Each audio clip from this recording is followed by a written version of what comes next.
എല്ലാവർക്കും നമസ്കാരം. Sense of school of life സയൻസസിലെ മറ്റൊരു വീഡിയോ ക്ലാസ്സിലേക്ക് സ്വാഗതം. നമ്മൾ പ്രിൻസിപ്പിൾസ് ഓഫ് എക്സ്റ്റൻഷൻ എഡ്യൂക്കേഷൻ എന്നുള്ള ക്ലാസ്സിൻ്റെ സെക്കൻഡ് പാർട്ടാണ്.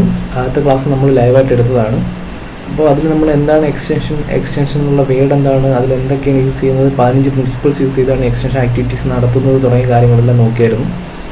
സോ നമ്മൾ ഇന്നിപ്പോൾ അതിൽ എടുത്ത് നിർത്തിയതിൽ ബാക്കിയുള്ള പാർട്ടിലേക്കുള്ള ക്ലാസ്സാണ് എടുക്കുന്നത്.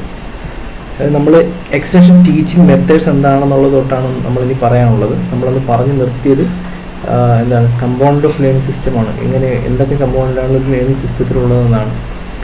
So extension teaching methods provide appropriate learning situation for extension workers to help peoples learn new ideas and practices. അപ്പോൾ നമ്മൾ എന്താണ് പറയുക, ഒരു എക്സ്റ്റൻഷൻ ആക്ടിവിറ്റീസ് ചെയ്യുമ്പോൾ എന്താണ് എക്സ്റ്റൻഷൻ സിസ്റ്റത്തിലുള്ള ആൾക്കാർക്ക്, എക്സ്റ്റൻഷൻ വർക്കേഴ്സാണ് സാധാരണ നമ്മൾ ആ പ്രാക്ടീസസ് ഐഡിയാസും സാധാരണക്കാർക്ക്, അതായത് ആ സിസ്റ്റം ആർക്ക് വേണ്ടിയാണ് ചെയ്യുന്നത് അവർക്ക് വേണ്ടിയിട്ട് ഐഡിയാസ് നമ്മൾ പറഞ്ഞു കൊടുക്കുന്നു.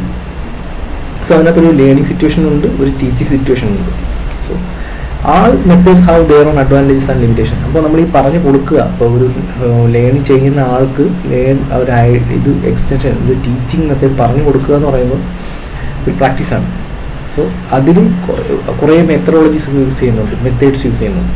അതിൻ്റേതായ അഡ്വാൻറ്റേജസും ഉണ്ട്, ലിമിറ്റേഷൻസും ഉണ്ട്. സോ അതുകൊണ്ട് തന്നെ ഒരു സിംഗിൾ മെത്തേഡ് മാത്രം ഇതിന് എഫക്റ്റീവാണെന്ന് നമുക്ക് പറയാൻ പറ്റത്തില്ല. ഏതെങ്കിലും ഒരു മെത്തേഡ് ഇപ്പോൾ ബോർഡിൽ എഴുതി പഠിപ്പിക്കുക എന്ന് പറയുന്നത് നമ്മളിപ്പോൾ പറഞ്ഞില്ല, ഒരു ഇൻഫോർമൽ വേ ഓഫ് ടീച്ചിങ് ആയതുകൊണ്ട് തന്നെ എല്ലാവരും കേട്ടിരിക്കണമെന്നോ ശ്രദ്ധിച്ചിരിക്കണമെന്നില്ല. നേരെ മറിച്ച് പാംലെറ്റ് വിതരണം ചെയ്യുന്നു. പാംലെറ്റ് നമ്മളിപ്പോൾ യൂഷ്വലി നമുക്ക് റോഡേ പോകുമ്പോൾ ഒരു പാംലെറ്റ് കഴിഞ്ഞാൽ നമ്മൾ ചിലപ്പോൾ തിരിച്ചു നോക്കാറില്ല, നമ്മൾ ചുരുട്ടി കൂട്ടിയൊന്നും കളയാറുണ്ട്. സോ അത് ചിലതൊന്നും മൊത്തം ഇരുന്ന് വായിച്ചു നോക്കും. റേഡിയോ വഴി നമ്മളിപ്പോൾ ഒരു മാസ് കമ്മ്യൂണിറ്റിക്ക് ഇത് കൊടുക്കുകയാണ്, റേഡിയോ കേൾക്കാത്തവരും ഉണ്ടായിരിക്കും. സോ അതുകൊണ്ട് ഒരു സിംഗിൾ മെത്തേഡ് വെച്ചുകൊണ്ട് മാത്രം നമുക്ക് ഒരിക്കലും എന്താണ് ഒരു സാധനവും നമുക്ക് എക്സ്റ്റൻഷൻ ചെയ്യാൻ പറ്റത്തില്ല. സോ നമ്മൾ ഒന്നിനേറെ ഐഡിയാസ്, മെത്തേഡ്സ് യൂസ് ചെയ്ത്, കോമ്പിനേഷൻസ് യൂസ് ചെയ്താണ് എല്ലാം ചെയ്യുന്നത്. സോ അതാണ് ഒരു ഇന്നോവേഷൻ്റെ ഡിഫ്യൂഷൻ, ലോ ലെവലിലേക്ക് സ്പ്രെഡ് ആവുന്നതിനുള്ള ഹയർ സക്സസ് എന്ന് പറയുന്നത്. ഏത് കോമ്പിനേഷനാണ് നമ്മൾ എക്സ്റ്റൻഷൻ എഡ്യൂക്കേഷൻ വേണ്ടി യൂസ് ചെയ്തു എന്നുള്ളതാണ്. സോ അത് ഏറ്റവും കൂടുതൽ ആളുകളിൽ എങ്ങനെ എത്തിച്ചു എന്നുള്ളതാണ്. സോ ഇപ്പോൾ നമ്മൾ ഈ സോഷ്യൽ മീഡിയ ഇൻഫ്ലുവൻസ് എന്നൊക്കെ പറയുമല്ലോ, അപ്പോൾ അതെന്താണ്, ഒരു മാസ് മീഡിയയ്ക്ക് വളരെ പെട്ടെന്ന് ഇൻഫർമേഷൻസ് ഷെയർ ചെയ്യുക എന്നുള്ളതാണ്. സോ ഇത് മേജറായിട്ട് 3 രീതിയിലാണ് ചെയ്യുന്നത്. 3 എക്സ്റ്റൻഷൻ മെത്തേഡാണുള്ളത്, മേജറായിട്ട് ക്ലാസിഫൈ ചെയ്തേക്കുന്നത്. അതിൽ ഒന്നാമത്തെ മെത്തേഡ് എന്ന് പറയുന്നത് ഇൻഡിവിജ്വൽ കോൺടാക്ട് മെത്തേഡ് എന്ന് പറയും. അതായത് നമ്മളെന്താണ്, ഒരാൾ എക്സ്റ്റൻഷൻ വർക്കർ നേരിട്ട് പോയിട്ട് മറ്റുള്ളവരോട് ഇൻ പേഴ്സൺ സംസാരിക്കുക. ഇപ്പം ഒരു അഗ്രികൾച്ചർ പ്രാക്ടീസ് ആണെങ്കിൽ നമ്മളിപ്പോൾ ആ ഫാമറെ പോയി നേരിട്ട് കണ്ട് അവരോട് സംസാരിക്കുകയാണ്. ഇപ്പോൾ നമ്മുടെ വില്ലേജ് ഓഫീസർമാരുടെ ഫാം വിസിറ്റുകളൊക്കെ ഉണ്ടല്ലോ, അതൊക്കെ എന്ന് പറയുന്നത് ഇൻഡിവിജ്വൽ കോൺടാക്ട് മെത്തേഡ്സ് ആണ്. So farm and home visit, office call, personal letter, ഇപ്പോൾ ഒരു റിസൾട്ട് ഡെമോൺസ്ട്രേഷൻ പ്രോജക്റ്റ് എടുക്കുന്നത്, ഇതെല്ലാം എന്താണ്, ഇൻഡിവിജ്വൽ കോൺടാക്റ്റ് ആണ്, നേരിട്ട് പോകുന്നത്. അടുത്ത രണ്ടാമത്തെ മെത്തഡോളജി എന്ന് പറയുന്നതാണ് ഗ്രൂപ്പ് കോൺടാക്ട് മെത്തേഡ് എന്ന് പറയുന്നത്. ഈ ഗ്രൂപ്പ് കോൺടാക്ട് മെത്തേഡ് എന്ന് പറയുമ്പോൾ അതെന്താണ്, ഒരു ഗ്രൂപ്പിനാണ്. ഇപ്പോൾ നമ്മളൊരു പുതിയ ടെക്നോളജിയുടെ ഒരു ഡെമോൺസ്ട്രേഷൻ ക്ലാസ് എടുക്കുന്നു, അല്ലെങ്കിൽ ഒരു ജനറൽ ആയിട്ടൊരു മീറ്റിംഗ് നടത്തുന്നു, നമ്മളൊരു സിമ്പോസിയോ ഒരു സെമിനാറോ ഒരു ഗ്രൂപ്പ് ഡിസ്കഷനോ നടത്തുന്നു, നമ്മളൊരു ഫീൽഡ് ട്രിപ്പ് നടത്തുന്നു. ഇതിനകത്തേക്കുള്ള പ്രത്യേകത പറഞ്ഞു കഴിഞ്ഞാൽ ഒരു ഗ്രൂപ്പ് ഓഫ് പീപ്പിൾസ് ആണ് ഇൻവോൾവ് ആവുന്നത്. ഒരു സിംഗിൾ പേഴ്സൺ അല്ല, ഒരു ഗ്രൂപ്പ് ഓഫ് പീപ്പിൾസ്. സോ അവർ ആരും ആവാം, ഈ കമ്മ്യൂണിറ്റിയിലുള്ളവരാവാം, ഈ കമ്മ്യൂണിറ്റിയിലുള്ളവർക്ക് ട്രെയിനിങ് കൊടുക്കുന്നവരാവാം. സോ ഏത് രീതിയിലാണോ അതിനെയാണ് നമ്മൾ ഗ്രൂപ്പ് കോൺടാക്ട് മെത്തേഡ്സ് എന്ന് പറയുന്നത്. സോ അടുത്തതെന്ന് പറയുന്നത് മാസ് കോൺടാക്ട് മെത്തേഡ്സ് എന്നാണ്. മാസ് കോൺടാക്ട് മെത്തേഡ് എന്ന് പറയുന്നത് നമ്മൾ ഒരു ലിമിറ്റഡ് നമ്പർ അല്ലാതെ ഒരു മാസീവായിട്ടുള്ള പീപ്പിൾസിന്, ലാർജ് നമ്പർ ഓഫ് പീപ്പിൾസിന് നമ്മളിത് ഷെയർ ചെയ്യുന്നു, ഈ നമ്മളെ ഐഡിയാസ് എത്തിക്കുന്നു എന്നുള്ളതിനെയാണ് നമ്മളെന്താണ് ഈ മാസ് കോൺടാക്ട് മെത്തേഡ് എന്ന് പറയുന്നത്. സോ മാസ് മീഡിയ എന്ന് പറയുന്നത് ടെലിവിഷൻ, റേഡിയോ, ന്യൂസ് പേപ്പർ, അതുപോലെ സർക്കുലർ ഇറക്കുക, എക്സിബിഷൻ നടക്കുക, mobile units, audio lights use ചെയ്യുക, സോഷ്യൽ മീഡിയ ക്യാമ്പയിൻസ് തുടങ്ങിയ എല്ലാ കാര്യങ്ങളും എന്താണ് നമ്മൾ ഒരു വളരെ മാസീവായിട്ടുള്ളൊരു പീപ്പിൾസിന് പെട്ടെന്നൊരു ന്യൂസ്, ഒരു ഇന്നോവേഷൻ എത്തിക്കാനുള്ള വേയാണ്. നമ്മൾ യൂട്യൂബൊക്കെ നമുക്ക് പറയാവുന്ന കേസാണ് മാസ് കോൺടാക്ട് മെത്തേഡ്. സോ ഇതിൻ്റെ 3ൻ്റെയും ബെനിഫിറ്റ്സ് എന്തൊക്കെയാണെന്നുള്ളതാണ്, എന്താണെന്നുള്ളത്. സോ ഇൻഡിവിജ്വൽ കോൺടാക്ട് മെത്തേഡ് എന്ന് വെച്ചാൽ farm, home visit, phone call, personal letter, office call, result demonstration തുടങ്ങിയ കാര്യങ്ങളൊക്കെ വരും. ഗ്രൂപ്പ് കോൺടാക്ട് മെത്തേഡ് അല്ലെങ്കിൽ മെത്തേഡ് ഡെമോൺസ്ട്രേഷൻ, ഗ്രൂപ്പ് ഡിസ്കഷൻ, മീറ്റിങ്ങുകൾ സംഘടിപ്പിക്കുക, ട്രെയിനിങ് കോഴ്സസ് കൊടുക്കുക, ഫീൽഡ് ട്രിപ്പ് അല്ലെങ്കിൽ ടൂർ കൊണ്ടുപോവുക. അതോടൊപ്പം മാസ് കോൺടാക്ട് മെത്തേഡ് എന്ന് പറയുന്നത് print media, radio, television, exhibitions, poster, chart, films, ഇതെല്ലാം എക്സ്റ്റൻഷൻ മെത്തേഡ്സ് ആണ്. സോ അടുത്തത് ഇതിനകത്ത് യൂസ് ചെയ്യുന്ന ഓഡിയോ വിഷ്വൽ എയ്ഡ്സ് ആണ്. ഇപ്പം മേജറായിട്ട് എന്താണ് നമ്മളെല്ലാ എക്സസൈസ് ആക്ടിവിറ്റീസിനും യൂസ് ചെയ്യുന്ന ഓഡിയോ വിഷ്വൽ എയ്ഡ്സ് ആണ്. ഏത് ക്ലാസ്സിൽ പോയി ഞാൻ പ്രൊജക്ടർ യൂസ് ചെയ്യാത്തൊരു ക്ലാസ്സിൽ പോയില്ല. So these are the aids or devices or means through which extension worker conveys the message meant for farmer. അപ്പോൾ ഫാമറിന് എന്താണ് മെസ്സേജ് എന്നുള്ളത് കൺവേ ചെയ്യാൻ വേണ്ടിയിട്ട് എക്സ്റ്റൻഷൻ വർക്കർ യൂസ് ചെയ്യുന്ന ഒരു വേ അല്ലെങ്കിൽ ഒരു ഡിവൈസ് അല്ലെങ്കിൽ ഒരു ഹെൽപ്പ് ചെയ്യുന്ന ഒരു എയ്ഡ്, അതാണ് നമ്മൾ ഓഡിയോ വിഷ്വൽ എയ്ഡ്സ് എന്ന് പറയുന്നത്. സോ മേജറായിട്ട് പിക്ചർ, പോസ്റ്റർ, ഹാൻഡ് ഔട്ട്, ഇപ്പം വെറുതെ ഒരു സെലക്ഷൻ കൊണ്ടുവന്ന് കെട്ടിയിട്ട് അത് നോക്കി പറയുകയാണെങ്കിൽ അതുപോലും നമ്മുടെ ഓഡിയോ വിഷ്വൽ എയ്ഡാണ്. കാരണം നമ്മൾ ഒരു വിഷ്വൽ എയ്ഡാണ്. So board, flannel graph, slide, tape recorder, movie films, ഇതെല്ലാം എന്താണ് ഓഡിയോ വിഷ്വൽ എയ്ഡ്സ് എന്ന് പറയുന്ന ഗ്രൂപ്പ് വരുന്നതാണ്. സോ ഇതിൽ മെസ്സേജ് ഫാമേഴ്സിന് വളരെ ക്ലിയർ ആയ രീതിയിൽ ഒരു പിക്ചർ നോക്കിക്കൊണ്ട് പിക്ചർ നോക്കിക്കൊണ്ട് നമ്മളിപ്പോൾ ഗ്രാഫ് വരച്ചിട്ട് അല്ലെങ്കിൽ ഒരു ചാർട്ട് വരച്ചിട്ട് നമ്മൾ അത് വെച്ച് എക്സ്പ്ലെയിൻ ചെയ്യുകയാണ്. സോ അവർക്ക് പെട്ടെന്ന് കേട്ടോണ്ടിരിക്കുന്നവർക്ക് വളരെ പെട്ടെന്ന് മനസ്സിലാവും. സോ അവർക്ക് വളരെ ക്ലിയർ ആയിട്ട് ഈ സംഭവം മനസ്സിലാക്കാൻ വേണ്ടിയിട്ട് ഈ പറയുന്ന ഓഡിയോ വിഷ്വൽ എയ്ഡ്സ് വളരെ ഹെൽപ്പ് ചെയ്യുന്നുണ്ട്. സോ ഈ സമയത്ത് അവർ ഒന്നിലേറെ സെൻസ് യൂസ് ചെയ്യുന്നുണ്ട്. കണ്ണുകൊണ്ട് കാണുകയും ചെവി കൊണ്ട് കേൾക്കുകയും ചെയ്യുന്നു. സോ എന്താണ് അവർക്ക് കൂടുതൽ കാര്യങ്ങൾ പെട്ടെന്ന് ഉൾക്കൊള്ളാൻ പറ്റും. So when more than one sense is use learning become more meaningful and lasting. അപ്പോൾ നമ്മൾ ഒന്നിലേറെ സെൻസ് യൂസ് ചെയ്താണ് നമ്മൾ ഇതൊക്കെ ചെയ്യുന്നതെങ്കിൽ എന്താണ് അതിൻ്റെ ഗുണമെന്ന് പറയുന്നത് സ്വാഭാവികമായിട്ട് ഒത്തു പറ്റും. നമുക്ക് കൂടുതലായിട്ട് ഇത് ഫീൽ ചെയ്യാൻ പറ്റും, കൂടുതലായിട്ട് നമ്മൾ പഠിക്കാൻ പറ്റും. അപ്പോൾ അതുകൊണ്ട് തന്നെ നമ്മൾ വളരെ പെട്ടെന്ന് തന്നെ ഇത് അണ്ടർസ്റ്റാൻഡ് ആവുകയും ചെയ്യും. സോ ഓഡിയോ വിഷ്വൽ എയ്ഡ്സ് നമ്മൾ പലതായിട്ട് തിരിച്ചിട്ടുണ്ട്. ഓഡിയോ എയ്ഡ്സ് അല്ലെങ്കിൽ വിഷ്വൽ എയ്ഡ്സ് എന്ന് രണ്ടായിട്ട് തിരിച്ചിട്ടുണ്ട്. ഓഡിയോ എയ്ഡ്സ് എന്ന് പറയുന്നത് സ്വാഭാവികമായിട്ട് എന്താണ് കേൾക്കാൻ മാത്രം പറ്റുന്നതാണ്. Radio, tape recorders, audio CD തുടങ്ങിയ കാര്യങ്ങളാണ്. ഇത് വിഷ്വൽ എയ്ഡ് എന്ന് പറയുമ്പോഴത്തേക്കും നമ്മുടെ ചാർട്ട്, പോസ്റ്റർ തുടങ്ങിയ കാര്യങ്ങളൊക്കെയാണ്. സോ എന്താണ് കേൾക്കാൻ മാത്രം പറ്റുന്നതാണ്. സോ അതിനകത്ത് രണ്ട് രീതിയിലുള്ളുണ്ട്, പ്രൊജക്റ്റഡ് എന്നുള്ളതും നോൺ പ്രൊജക്റ്റഡ് എന്നുള്ളതും. ഇപ്പോൾ നമ്മുടെ ഒപ്പൊക്കെയായിട്ടുള്ള നമ്മുടെ ഫോട്ടോഗ്രാഫ്, ചാർട്ട്, പോസ്റ്റർ തുടങ്ങിയ സാധനങ്ങളെല്ലാം എന്താണ് നോൺ പ്രൊജക്റ്റഡ് ആണ്. പ്രൊജക്റ്റഡ് എന്ന് പറഞ്ഞാൽ നമുക്കറിയാലോ ഒരു സ്ക്രീനിലേക്ക് പ്രൊജക്ട് ചെയ്ത് ലൈറ്റ് പാസ് ചെയ്ത് പ്രൊജക്ട് ചെയ്ത് കാണിക്കുന്നത് പ്രൊജക്റ്റഡ് എന്ന് പറയുന്നത്. സോ അത് മെയിനായിട്ട് നമ്മുടെ സ്ലൈഡ്, ഫിലിം സ്ട്രിപ്സ് എക്സെട്ര ഒക്കെയാണ് നമ്മൾ എന്താണ് പ്രൊജക്റ്റ് വിഷ്വൽ എയ്ഡ്സിനകത്ത് യൂസ് ചെയ്യുന്നത്, അല്ല അതുവഴി യൂസ് ചെയ്യുന്നത്. അടുത്തത് ഓഡിയോ വിഷ്വൽ എയ്ഡ്സ് എന്ന് പറഞ്ഞാൽ അതിൽ നിന്ന് രണ്ടും യൂസ് ചെയ്തുകൊണ്ട് സൗണ്ടും പിക്ചറും യൂസ് ചെയ്തുകൊണ്ട് ചെയ്യുന്ന കാര്യങ്ങൾ. Drama, video conference, television programmes, films തുടങ്ങിയ സാധനങ്ങളൊക്കെ എന്താണ് ഓഡിയോ വിഷ്വൽ എയ്ഡ്സിന് ഉദാഹരണമാണ്. ദെൻ മൊബൈൽ യൂണിറ്റ്സ് എന്ന് പറയും. മൊബൈൽ യൂണിറ്റ്സ് എന്ന് പറയുന്നത് ഒരു എക്സിബിറ്റോ അല്ലെങ്കിൽ ഒരു മോഡലോ ഒരു ഡിസ്പ്ലേ എന്തെങ്കിലും ഓഡിയോ വിഷ്വൽ എയ്ഡ്സിൻ്റെ ഹെൽപ്പോട് കൂടി ഒരു വണ്ടിയിൽ സെറ്റ് ചെയ്ത് അതെന്താണ് റിമോട്ടായിട്ടുള്ള ഏരിയയിലെല്ലാം കൊണ്ടുപോയി അതിനെ കൊണ്ടുള്ള എന്താണ് മൂവ് ചെയ്യിപ്പിച്ചുകൊണ്ടിരിക്കുകയാണ്. അപ്പോൾ എന്തൊരു കൂടുതലായിട്ട് ആൾക്കാർ ഇതിനെ കാണുകയും വണ്ടി പോകുന്നതിന് കൊണ്ട് തന്നെ പെട്ടെന്ന് അട്രാക്റ്റഡ് ആവുകയും ചെയ്യും. സോ ഈ എക്സ്റ്റൻഷൻ മെസ്സേജ് കൂടുതലായിട്ട് നമുക്ക് സ്പ്രെഡ് ചെയ്യാൻ പറ്റും. സോ ഇത് ഗുണമെന്ന് പറയുന്നത് ഒരു ലാർജ് നമ്പർ ഓഫ് പീപ്പിൾസിന് വളരെ കുറഞ്ഞ സമയം കൊണ്ട് വളരെ പെട്ടെന്ന് തന്നെ നമുക്ക് എന്താ പറ്റും ഈ കാര്യങ്ങൾ അറിയിക്കാൻ പറ്റും.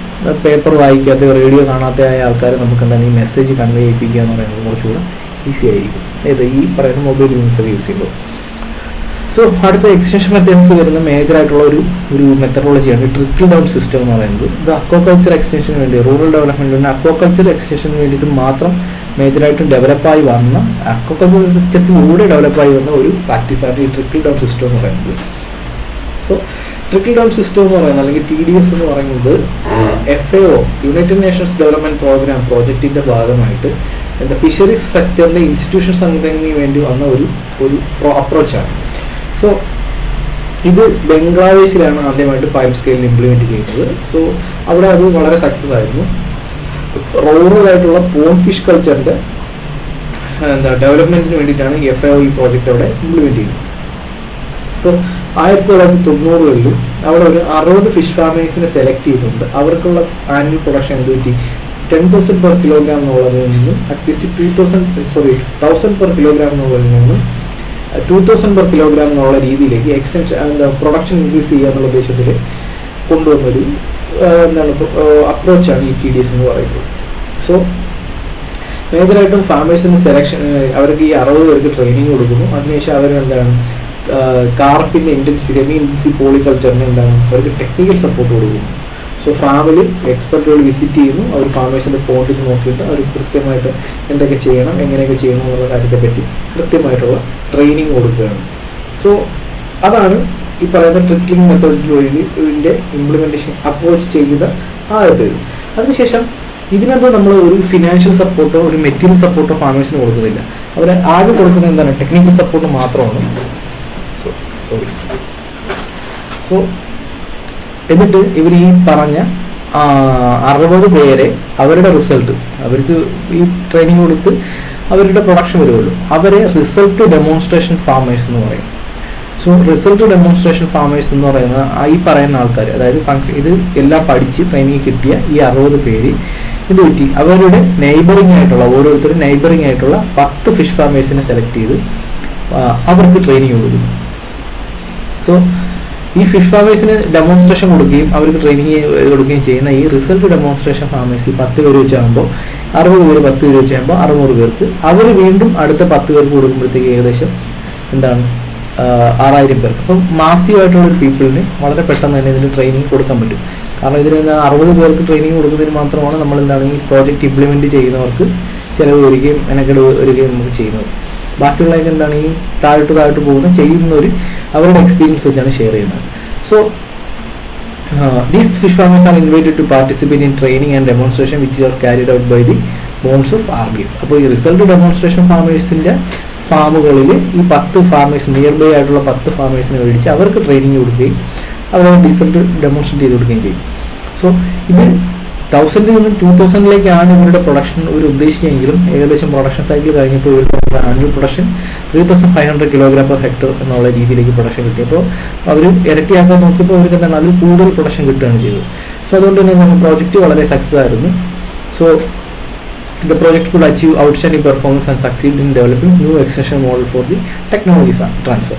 സോ ഇതൊരു പുതിയ ടെക്നോളജിയായി വന്നു. അപ്പോൾ എക്സ്പെർട്ടുകൾ വളരെ കുറച്ച് ആളുകൾക്ക് ട്രെയിനിങ് കൊടുക്കുകയും അവരിൽ നിന്നും അടുത്ത ഗ്രൂപ്പിലേക്ക് വരുന്നവർക്ക് മാസീവായിട്ട് ഗ്രൂപ്പിലേക്ക് ട്രെയിനിങ് കൊടുക്കുകയും ചെയ്യും. അപ്പോൾ ഫസ്റ്റ് ലെവലിലുള്ളതിന് മാത്രമാണ് ഇവർക്ക് ട്രെയിനിങ്ങിന് കോസ്റ്റ് വരുന്നത്. അതിനുശേഷം ഒരു നോ കോസ്റ്റ് മെത്തഡോളജിയിൽ ഈ റിസൾട്ട് ഡെമോൺസ്ട്രേഷൻ ഫാമേഴ്സ് ഫിഷ് ഫാമേഴ്സിന്, നെയ്ബറിംഗ് ഫിഷ് ഫാമേഴ്സിന് ട്രെയിനിങ് കൊടുക്കുകയും അവർ പിന്നെ വീണ്ടും ബാക്കിയുള്ളവർക്ക് ട്രെയിനിങ് കൊടുക്കുകയും ചെയ്യുന്ന രീതിയിലേക്ക് ഇത് മാറി. സോ ഈ ഫിഷറി സെക്ടറിലെ ടെക്നോളജി ട്രാൻസ്ഫറിൻ്റെ അറ്റംപ്റ്റ്, അതല്ലെങ്കിൽ ഇതിനകത്ത് പുതിയ പുതിയ ഇന്നോവേഷൻസ് കൊണ്ടുവരണം എന്നുള്ളത് ഇംപ്ലിമെൻറ്റ് ചെയ്യുന്നത്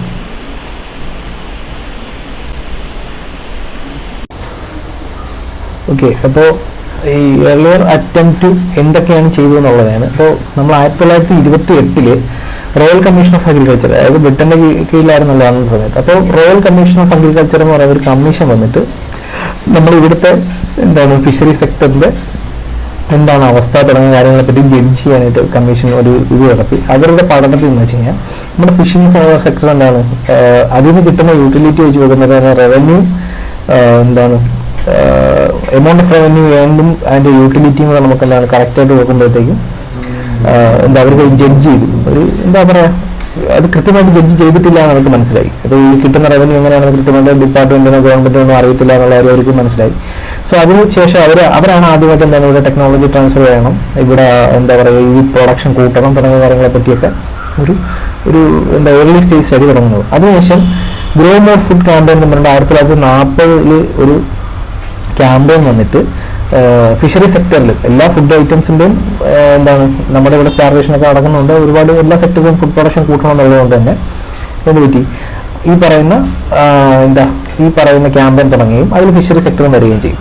അതിനുശേഷം അതിൻ്റെ ഭാഗമായിട്ട് 1945 കൽക്കട്ടയിലെ മണ്ഡലത്തിൽ ഒരു ഫിഷറീസ് എക്സ്റ്റൻഷൻ അതായത് ഒരു ഫിഷറീസ് എക്സ്പെരിമെന്റൽ സ്റ്റേഷൻ നമ്മുടെ ബാരക്പൂരിലും ഒക്കെ ആയിട്ട് ഇൻലാൻഡ് ഫിഷറീസ് റിസർച്ച് ഇൻസ്റ്റിറ്റ്യൂട്ടിന്റെ പേരിൽ സ്റ്റാർട്ട് ചെയ്തു. അപ്പോൾ ആ ഇൻസ്റ്റിറ്റ്യൂഷന്റെ കാര്യങ്ങളൊക്കെ നമുക്ക് പിന്നെ ഓരോ ഇൻലാൻഡ് ഫിഷറീസ് സിഫ്രി എന്താണ്, സിഫ എന്താണ് തുടങ്ങിയ കാര്യങ്ങളൊക്കെ നമുക്ക് വേറൊരു ക്ലാസ്സിൽ ചർച്ച ചെയ്യാം. സോ ഈ മണ്ഡപത്ത് 1945 1940 ഈ ഗ്രോമോർ ഫുഡ് ക്യാമ്പയിന്റെ ഭാഗമായിട്ടും സിഫ്രിയുടെ നേതൃത്വത്തിൽ ബാരക്പൂരിലും കൽക്കട്ടയിലും 2 ഫിഷറീസ് എക്സ്പെരിമെന്റൽ സ്റ്റേഷനും അതിനുശേഷം ഇതിന്റെ 2 ട്രെയിനിങ് സെന്റേഴ്സ് ആയിട്ടും കൽക്കട്ടയിലും മണ്ഡപത്തിലും എസ്റ്റാബ്ലിഷ് ചെയ്തു. 1945 ഈ പറയുന്ന ഫിഷറീസ് എക്സ്പെരിമെന്റൽ സ്റ്റേഷൻസ് ഇത് ചെയ്യുന്നത്. അത് പിന്നെ ഇൻലാൻഡ് ഫിഷറീസ് എന്ന് മാറി സെൻട്രൽ ഫ്രഷ് വാട്ടർ റിസർച്ച് ഇൻസ്റ്റിറ്റ്യൂട്ടായിട്ട് മാറി. സോ അതിനുശേഷം 1948 ഓൾ ഇന്ത്യ ഫിഷറീസ് കോൺഫറൻസ് എന്ന് പറയുന്നത് നമ്മുടെ സ്റ്റേറ്റ് സെൻട്രൽ ഗവൺമെന്റിന്റെ എല്ലാ കൺസേൺഡ് ആയിട്ടുള്ള എല്ലാ ഫീൽഡിലും ഇൻഡസ്ട്രിയലിസ്റ്റുകളും എല്ലാം കൂടെ ചേർന്നുകൊണ്ട് ഒരു ഗവൺമെന്റിന്റെ ഒരു ഫോക്കസിൽ ഒരു ഫിഷറീസ് ഇൻഡസ്ട്രിയുടെ ഡെവലപ്മെന്റിന് വേണ്ടി ന്യൂഡൽഹിയിൽ വെച്ചൊരു കോൺഫറൻസ് നടക്കുന്നു. സോ അതിനുശേഷം എന്താണ് ആ കോൺഫറൻസ് വെച്ചാണ് സബ്സിഡി കൊടുക്കുക, മെക്കാനിസം തുടങ്ങിയ എന്താണ് ക്യാപിറ്റൽ എക്സ്പെൻഡിച്ചറിന് വേണ്ടി സബ്സിഡി കൊടുക്കുക, മെക്കനൈസേഷന് വേണ്ടിയിട്ട് ഇത് കൊടുക്കുക തുടങ്ങിയ കാര്യങ്ങളൊക്കെ എന്താണ് സബ്സിഡി എന്ന് പറയുന്ന ഒരു ഐഡിയ ഫിഷറി സെക്ടറിലേക്ക് ഇംപ്ലിമെന്റ് ചെയ്യുന്നത് ഈ കോൺഫറൻസിന് ശേഷമാണ്. അതിനുശേഷം 1964-65 കാലഘട്ടത്തിലാണ് നാഷണൽ ഡെമോൺസ്ട്രേഷൻ പ്രോജക്റ്റ് എന്ന് പറയുന്ന ഒരു പ്രോജക്റ്റ് വരുന്നത്. അത് ഇന്ത്യയിൽ 21 സംസ്ഥാനങ്ങളായിട്ട് 42 ഡിസ്ട്രിക്റ്റുകൾ സെലക്ട് ചെയ്താണ് ചെയ്യുന്നത്. സോ മേജറായിട്ടും എന്താണ് ഫാമേഴ്സിന്റെ ബോണ്ടുകൾ സയന്റിസ്റ്റ് ഫിഷ് കൾച്ചർ ചെയ്ത് കൊടുക്കുക എന്നുള്ള ഡെമോൺസ്ട്രേറ്റ് ചെയ്ത് കൊടുക്കുക. അതുവഴി എന്താണ് അവർക്ക് ഇതെങ്ങനെയാണെന്ന് പറയുക, പഠിക്കുക തുടങ്ങിയ കാര്യങ്ങൾ, ട്രെയിനിങ് കൊടുക്കുക തുടങ്ങിയ കാര്യങ്ങളാണ് ഈ പറയുന്ന നാഷണൽ ഡെമോൺസ്ട്രേഷൻ പ്രോജക്റ്റിന്റെ ഭാഗമായിട്ട് വന്നത്. അതിനുശേഷം 1971 വന്ന ഒരു പ്രോജക്റ്റാണ് all India coordinated research project on composite fish carp culture എന്ന് പറയുന്നത്. അപ്പോൾ കാർപ്പിന്റെ കൾച്ചറിന് വേണ്ടിയിട്ടുള്ള ആദ്യത്തെ പ്രോജക്റ്റ് 1971 വരുന്നത്. ഈ ACRP എന്ന് പറയുന്ന ആൾ ഇന്ത്യ കോർഡിനേറ്റഡ് റിസർച്ച് പ്രോജക്റ്റ് എന്ന് പറയുന്നത് കാർപ്പിന്റെ പ്രോജക്റ്റ് ഉണ്ട്, അതുപോലെ ഷ്രിമ്പിന്റെ പ്രോജക്റ്റ് ഉണ്ട്, അതോടൊപ്പം ലെയർ ബ്രീത്തിങ് ഫിഷിന്റെ പ്രോജക്റ്റ് ഉണ്ട്. അപ്പോൾ ഇതിൽ കാർപ്പിന്റെ പ്രോജക്റ്റാണ് ആദ്യമേ ഇംപ്ലിമെന്റ് ചെയ്യുന്നത് 1971. സോ അത് എന്താണ് പ്രൊഡക്ഷൻ 3.5 നിന്ന് 6.3 ടൺ പെർ ഹെക്ടർ എന്ന് പറയുന്നതിൽ നിന്നും റേഞ്ചിൽ നിന്നും എന്താണ് റേഞ്ചിലേക്ക്, അതായത് 1 ടണ്ണൊക്കെ വരുന്നല്ലോ പ്രൊഡക്ഷൻ, റേഞ്ചിലേക്ക് ഉയർത്താൻ അതൊന്ന് maximum 10.5 ton per hectare per year എന്നുള്ള റേഞ്ച് ഒരു രീതിയിലേക്ക് മാറാൻ മതി. അതായത് 3500 kilogram per hectare per year എന്നുള്ള രീതിയിലേക്ക് 1000 നിന്ന് ഉയർത്താൻ പറ്റി. അതിന് മുകളിലേക്ക്, അതാണ് ആവറേജ് റേഞ്ച് എന്ന് പറയുന്നത്. 3.5 തൊട്ട് 6.3 ടൺ വരെ, മാക്സിമം അതിനകത്ത് 10.5 ടൺ വരെ കിട്ടിയ പ്രൊഡക്ഷൻസ് പോയിന്റുകളുണ്ട്. സോ അതിനുശേഷം ഇതിന്റെ പ്രോജക്റ്റിന്റെ കൂടെ തന്നെ വന്നൊരു പ്രോജക്റ്റാണ് ഈ എയർ ബ്രീത്തിങ് ഫിഷ് കൾച്ചറിനെ പ്രൊമോട്ട് ചെയ്തിട്ടുള്ള all India coordinated research project. ഇത് വെസ്റ്റ് ബംഗാൾ, കർണാടക, ആന്ധ്രാപ്രദേശ്, ബീഹാർ, ആസാം, അല്ലെങ്കിൽ ഇപ്പോൾ പറഞ്ഞ ആസാം തുടങ്ങിയ രാജ്യങ്ങളിലാണ്, തുടങ്ങിയ സംസ്ഥാനങ്ങളിലാണ് ആദ്യമായിട്ട് ഈ എയർ ബ്രീത്തിങ് ഫിഷ് കൾച്ചറിന്റെ അല്ലെങ്കിൽ ടാങ്കിലും പോണ്ടിലും ഒക്കെ ചെയ്യുന്നതിന്റെ ഈ പ്രോജക്റ്റ് ഇംപ്ലിമെന്റ് ചെയ്യുന്നത്. 1972 marine product export development authority എന്ന് പറയുന്ന രീതിയിൽ ഇന്ത്യയിൽ നിന്നും സീ ഫുഡ് എക്സ്പോർട്ട് ചെയ്യുന്നതിന് വേണ്ടിയിട്ട്, യഥാർത്ഥത്തിൽ എംബടെ സീ ഫുഡ് മാത്രമല്ല ഫിഷറി പ്രൊഡക്റ്റുകളെല്ലാം എക്സ്പോർട്ട് ചെയ്യുന്ന എംബട വഴിയാണ്. സോ അത് എസ്റ്റാബ്ലിഷ് ചെയ്യുന്നത്, അത് എംബട ആക്ട് വഴിയാണ്, marine product export and development act വഴിയാണ് ഈ എംബട എന്ന് പറയുന്ന ഓർഗനൈസേഷൻ സ്ഥാപിതമാകുന്നത്. അതിനുശേഷം international coordination development research project എന്ന് പറയുന്നത് 1975 ഒരു പ്രോജക്റ്റ് വന്നു. ഇത് മേജറായിട്ട് എന്താണ് കാർപ്പിന്റെ പ്രൊഡക്ഷൻ, കാർപ്പിന്റെ സീഡ് പ്രൊഡക്ഷൻ തുടങ്ങിയ കാര്യങ്ങളിൽ കൂടുതൽ ടെക്നിക്കൽ ഇൻപുട്സും അത് കൊടുക്കുകയും അതുവഴി എങ്ങനെ റൂറൽ എക്കോണമി ഇംപ്രൂവ് ചെയ്യാൻ തുടങ്ങിയ കാര്യങ്ങളൊക്കെയാണ് ഈ പറയുന്ന rural aquaculture project, international development research സെന്ററിന്റെ നേതൃത്വത്തിൽ റൂറൽ അക്വാകൾച്ചർ പ്രോജക്റ്റ് എന്ന് പറയുന്ന ഒരു പ്രോജക്റ്റ് ഇംപ്ലിമെന്റ് ചെയ്യുന്നത് 75. അതിൽ 75 വില്ലേജ്, വെസ്റ്റ് ബംഗാളിലുള്ള 75 വില്ലേജസും ഒഡീഷയിലും വെസ്റ്റ് ബംഗാളിലും കൂടെയുള്ള 75 വില്ലേജസിലായിട്ടുള്ള 111 ബോണ്ടിലാണ് ഇവർ ഈ പറയുന്ന പ്രോജക്റ്റ് ഇംപ്ലിമെന്റ് ചെയ്ത് കാണിക്കുന്നത്, ഡെമോൺസ്ട്രേഷൻ കാര്യങ്ങളൊക്കെ ചെയ്തു കൊടുക്കുന്നത്. അതിനുശേഷം ഓപ്പറേഷൻ റിസർച്ച് പ്രോജക്റ്റ് എന്ന് പറയുന്ന ഒരു പ്രോജക്റ്റ് 1974-75 കാലഘട്ടത്തിൽ വരികയും അത് എന്താ പറയുക നമ്മുടെ റാപ്പിഡ് ഡിസിമിനേഷൻ ടെക്നിക്കൽ നോഹൗ എങ്ങനെ ചെയ്യാം, ടെക്നിക്കൽ എക്സ്റ്റൻഷൻ ആൻഡ് അഡ്മിനിസ്ട്രേറ്റീവ് ലെവലിൽ ഉള്ള കൺസ്ട്രെയിൻസ് എന്തൊക്കെയാണ് ഐഡന്റിഫൈ ചെയ്ത് അതിനുള്ള പരിഹാരങ്ങൾ കണ്ടെത്തുക എന്നുള്ളതായിരുന്നു ഈ ഓപ്പറേഷൻ റിസർച്ച് പ്രോജക്റ്റ് എന്ന് പറയുന്നത്. അപ്പോൾ ഫിഷറി സെക്ടറിൽ എന്തൊക്കെ പ്രശ്നങ്ങളാണ് ടെക്നിക്കൽ ഫീൽഡിലുള്ളത്, എന്തൊക്കെ പ്രശ്നങ്ങളാണ് അഡ്മിനിസ്ട്രേഷൻ ഫീൽഡിലുള്ളത്, എന്തൊക്കെ പ്രശ്നങ്ങളാണ് എക്സ്റ്റൻഷൻ ആക്ടിവിറ്റീസിലുള്ളത് തുടങ്ങിയ കാര്യങ്ങൾ കണ്ടെത്തി അതിനൊരു പരിഹാരം കണ്ടെത്തുക എന്നുള്ളതായിരുന്നു ഓപ്പറേഷൻ റിസർച്ച് പ്രോജക്റ്റിന്റെ ബേസ്. 1974 കൃഷി വിജ്ഞാൻ കേന്ദ്രം എന്ന് പറയുന്ന KVK സ്ഥാപിതമായി. അതൊരു പൈലറ്റ് സ്കെയിലിൽ തമിഴ്നാട് അഗ്രികൾച്ചർ യൂണിവേഴ്സിറ്റി കോയമ്പത്തൂരുള്ള ഒരു പോണ്ടിച്ചേരിയിൽ തുടങ്ങിയ ഒരു സാധനമാണ് ഈ കൃഷി വിജ്ഞാൻ കേന്ദ്ര എന്ന് പറയുന്ന ഒരു പ്രോജക്റ്റ്. സോ കൃഷി വിജ്ഞാൻ കേന്ദ്ര എന്ന് പറയുന്നത് ഇൻസ്റ്റിറ്റ്യൂഷൻ ലെവലിലുള്ള ഒരു എന്താ പറയുക ഒരു സ്കിൽ ഓറിയന്റഡ് വെക്കേഷൻ ഒരു ട്രെയിനിങ് സെന്റർ അല്ലെങ്കിൽ ഒരു നോളജ് സെന്ററാണ്.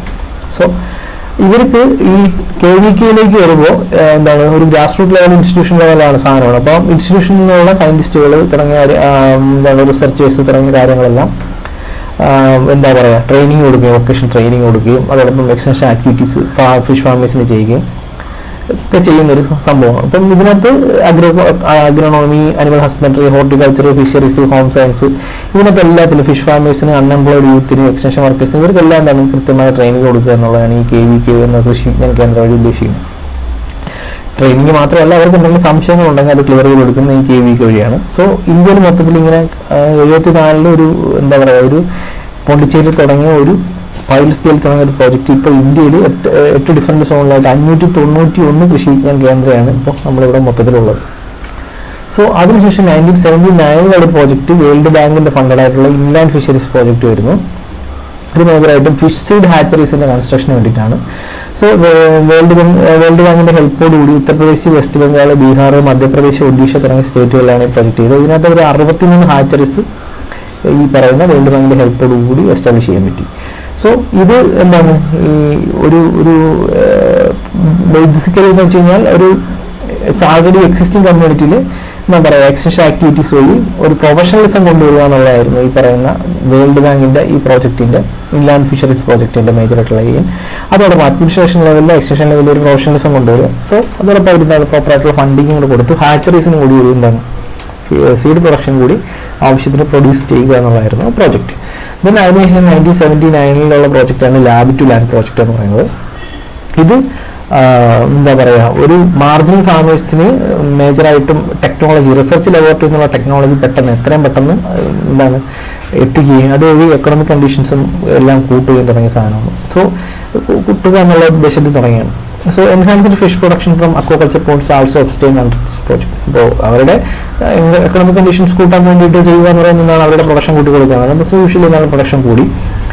അതോടൊപ്പം 1974-75 കാലഘട്ടത്തിൽ fish farmers development agency FFD അത് അതിന്റെ എക്സ്പാൻഷൻ യോജന എന്താണ് FFD എന്നുള്ളത് ഫിഷ് ഫാമേഴ്സ് ഡെവലപ്മെന്റ് ഏജൻസി എന്നുള്ളതാണ്. സോ അത് എസ്റ്റാബ്ലിഷ് ആവുന്നു. എംപ്ലോയ്മെന്റ് ഒരു ജനറേഷൻ എംപ്ലോയ്മെന്റ് കൊടുക്കുകയും അതോടൊപ്പം എന്താണ് പോവർട്ടി എലിവേഷൻ നടത്തുകയും തുടങ്ങിയ കാര്യങ്ങളൊക്കെയാണ് ഈ FFD എന്ന് പറയുന്നത് ഉണ്ടാക്കുന്നതിലൂടെ ഉദ്ദേശിച്ചത്. സോ ഇത് FFD വഴി എന്താണ് ഫിനാൻഷ്യൽ അസിസ്റ്റന്റ് തെരഞ്ഞെടുക്കപ്പെട്ടവർ വാട്ടർ റിസോഴ്സിന്റെ റെനോവേഷൻ കൺസ്ട്രക്ഷൻ തുടങ്ങിയ കാര്യങ്ങൾക്ക് എന്താണ് അതോടൊപ്പം നാഷണലൈസ്ഡ് ബാങ്കിൽ നിന്നും അവിടെ നിന്ന് വരുന്ന ക്രെഡിറ്റ് ഫെസിലിറ്റീസ് അതോടൊപ്പം മാർക്കറ്റിംഗ് പ്രൊഡ്യൂസ് ചെയ്യുന്ന സാധനത്തെ മാർക്കറ്റ് ചെയ്യുക തുടങ്ങിയ കാര്യങ്ങളെല്ലാം എന്താണ് ഫാമേഴ്സിനെ ഹെൽപ്പ് ചെയ്യുക എന്നുള്ളതാണ് ഈ FFD വഴി ഉദ്ദേശിക്കുന്നത്. സോ അതിനുശേഷം FFDA പോലെ തന്നെ എസ്റ്റാബ്ലിഷ് ചെയ്തൊരു സംഭവമാണ് ഈ brackish water fish farmers development agency എന്ന് പറയുന്നത് BFDA. സോ അത് 85-90 കാലഘട്ടത്തിൽ കൊണ്ടുവന്നതാണ്. അത് ബ്രാക്കിഷ് വാട്ടർ ഫിഷസിനെ കൾച്ചർ ചെയ്യുന്നവർക്ക് വേണ്ടിയിട്ട് ഷ്രിംപ് ഫാമേഴ്സിന് വേണ്ടിയിട്ട് അവരുടെ എക്സ്റ്റൻഷൻ ആക്ടിവിറ്റീസിന് അവരുടെ ഫണ്ടിങ് ഓപ്ഷൻ ഫിനാൻഷ്യൽ ടെക്നിക്കൽ തുടങ്ങിയ കാര്യങ്ങൾക്ക് സപ്പോർട്ടിന് വേണ്ടിയിട്ടാണ് ഈ പറയുന്ന brackish water fish farmers development agency start ചെയ്തത്. 1983 സ്റ്റാർട്ട് ചെയ്തൊരു നാഷണൽ അഗ്രികൾച്ചർ എക്സ്റ്റൻഷൻ പ്രോജക്റ്റ് എന്ന് പറയുന്നത് NIEP national agriculture extension project എന്ന് പറയുന്നത്. സോ ഇത് മേജറായിട്ടും വെൽ ഡെവലപ്ഡ് ആയിട്ടുള്ള ഒരു റിസർച്ച് സിസ്റ്റം അതോടൊപ്പം ഒരു എക്സ്റ്റൻഷൻ സിസ്റ്റം അതോടൊപ്പം എന്താണ് ഒരു ഡെവലപ്പ് ചെയ്തെടുക്കുകയും അതോടൊപ്പം എന്താണ് അത് ഡെവലപ്പ് ചെയ്തെടുക്കുന്ന വഴി ടെക്നോളജി ട്രാൻസ്ഫർ കുറച്ചുകൂടി ഈസി ആക്കുകയും തുടങ്ങുന്ന ഫാസ്റ്റ് റേറ്റിലാക്കുകയും ചെയ്യുക എന്നുള്ള രീതിയിലാണ് ഈ national agriculture extension project implement ചെയ്യുന്നത്. 1983 ഈ പ്രോജക്റ്റ് വരുന്നത്. സോ ഇത് മേജറായിട്ടും അഡ്മിനിസ്ട്രേറ്റീവ് ലെവലിൽ എന്താണ് കൂടുതൽ സ്ട്രെങ്തൻ ചെയ്ത് കൂടുതൽ എക്സ്റ്റൻഷൻ ആക്ടിവിറ്റീസ് ചെയ്യുക എന്നുള്ളതായിരുന്നു ഈ നാഷണൽ അഗ്രികൾച്ചർ എക്സ്റ്റൻഷൻ പ്രോജക്റ്റിന്റെ ബേസ് എന്ന് പറയുന്നത്. സോ ഇതോടൊപ്പം തന്നെ മറ്റൊരു എക്സ്റ്റൻഷൻ ഇൻസ്റ്റിറ്റ്യൂഷനായിട്ട് വന്ന സാധനമാണ് ഇൻസ്റ്റിറ്റ്യൂഷൻ വില്ലേജ് ലിങ്കേജ് പ്രോഗ്രാം എന്ന് പറയുന്നത് 1996 വന്നതാണ്.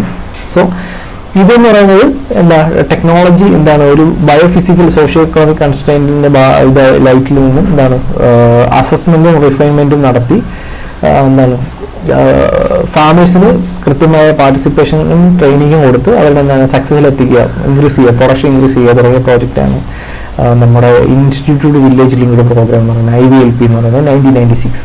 ഇപ്പോൾ മേജറായിട്ട് അതിൻ്റെ ഈ IVLP എന്നൊരു ഷോർട്ട് ഫോമിന്റെ എക്സ്പാൻഷൻ യൂസ് ചെയ്യുക ഇൻസ്റ്റിറ്റ്യൂഷൻ വില്ലേജ് ലിങ്കേജ് പ്രോഗ്രാം എന്ന് നമുക്ക് എഴുതാൻ പറ്റണം. അതോടൊപ്പം ഇത് തുടങ്ങിയത് 1996 എന്ന് നമുക്ക് പറയാൻ പറ്റണം. അടുത്തതെന്ന് പറയുന്നത് ATICS എന്ന് പറയും അഗ്രികൾച്ചർ ടെക്നോളജി ഇൻഫർമേഷൻ സെന്റേഴ്സ് എന്ന് പറയും. അപ്പോൾ അതിന്റെ പേരിൽ തന്നെ ഉണ്ട്, അതായത് അഗ്രികൾച്ചർ റിലേറ്റഡ് ആയിട്ടുള്ള എല്ലാ ടെക്നോളജീസിന്റെയും ഇൻഫർമേഷൻ സെന്റേഴ്സ് ആയിട്ട് ഇവർ ആക്ട് ചെയ്യുന്നു. സോ ഇതൊരു സിംഗിൾ വിൻഡോ സിസ്റ്റമായിട്ട് എന്താണ് പ്രൊഡക്റ്റുകളുടെ ഡെലിവറി ഇൻഫർമേഷൻ സർവീസസ് തുടങ്ങിയ കാര്യങ്ങൾ ഫാമേഴ്സിനും എന്റർപ്രൈനേഴ്സിനും നൽകുക എന്നുള്ളതാണ് ഈ ATICS അല്ലെങ്കിൽ അഗ്രികൾച്ചർ ടെക്നോളജി ഇൻഫർമേഷൻ സെന്റേഴ്സിന്റെ ഉത്തരവാദിത്തം. സോ ഇതെല്ലാം ഓരോ ഇൻസ്റ്റിറ്റ്യൂഷനെയും അടുത്ത് അല്ലെങ്കിൽ യൂണിവേഴ്സിറ്റിയുടെ റിസർച്ച് ഇൻസ്റ്റിറ്റ്യൂഷനെ അടുത്ത് മെയിൻ എൻട്രൻസിൽ തന്നെ ആയിരിക്കും ഈ പറയുന്ന ATICS ഉണ്ടാവുക. സോ ഇവിടെ എന്ന് വെച്ച് കഴിഞ്ഞാൽ നമുക്ക് കോണ്ടാക്ട് ചെയ്യുക. ഇത് പല ഇൻസ്റ്റിറ്റ്യൂഷൻ ബേസ്ഡ് ആയിട്ടുള്ള എല്ലാവരും കണക്റ്റഡ് ആയിരിക്കും.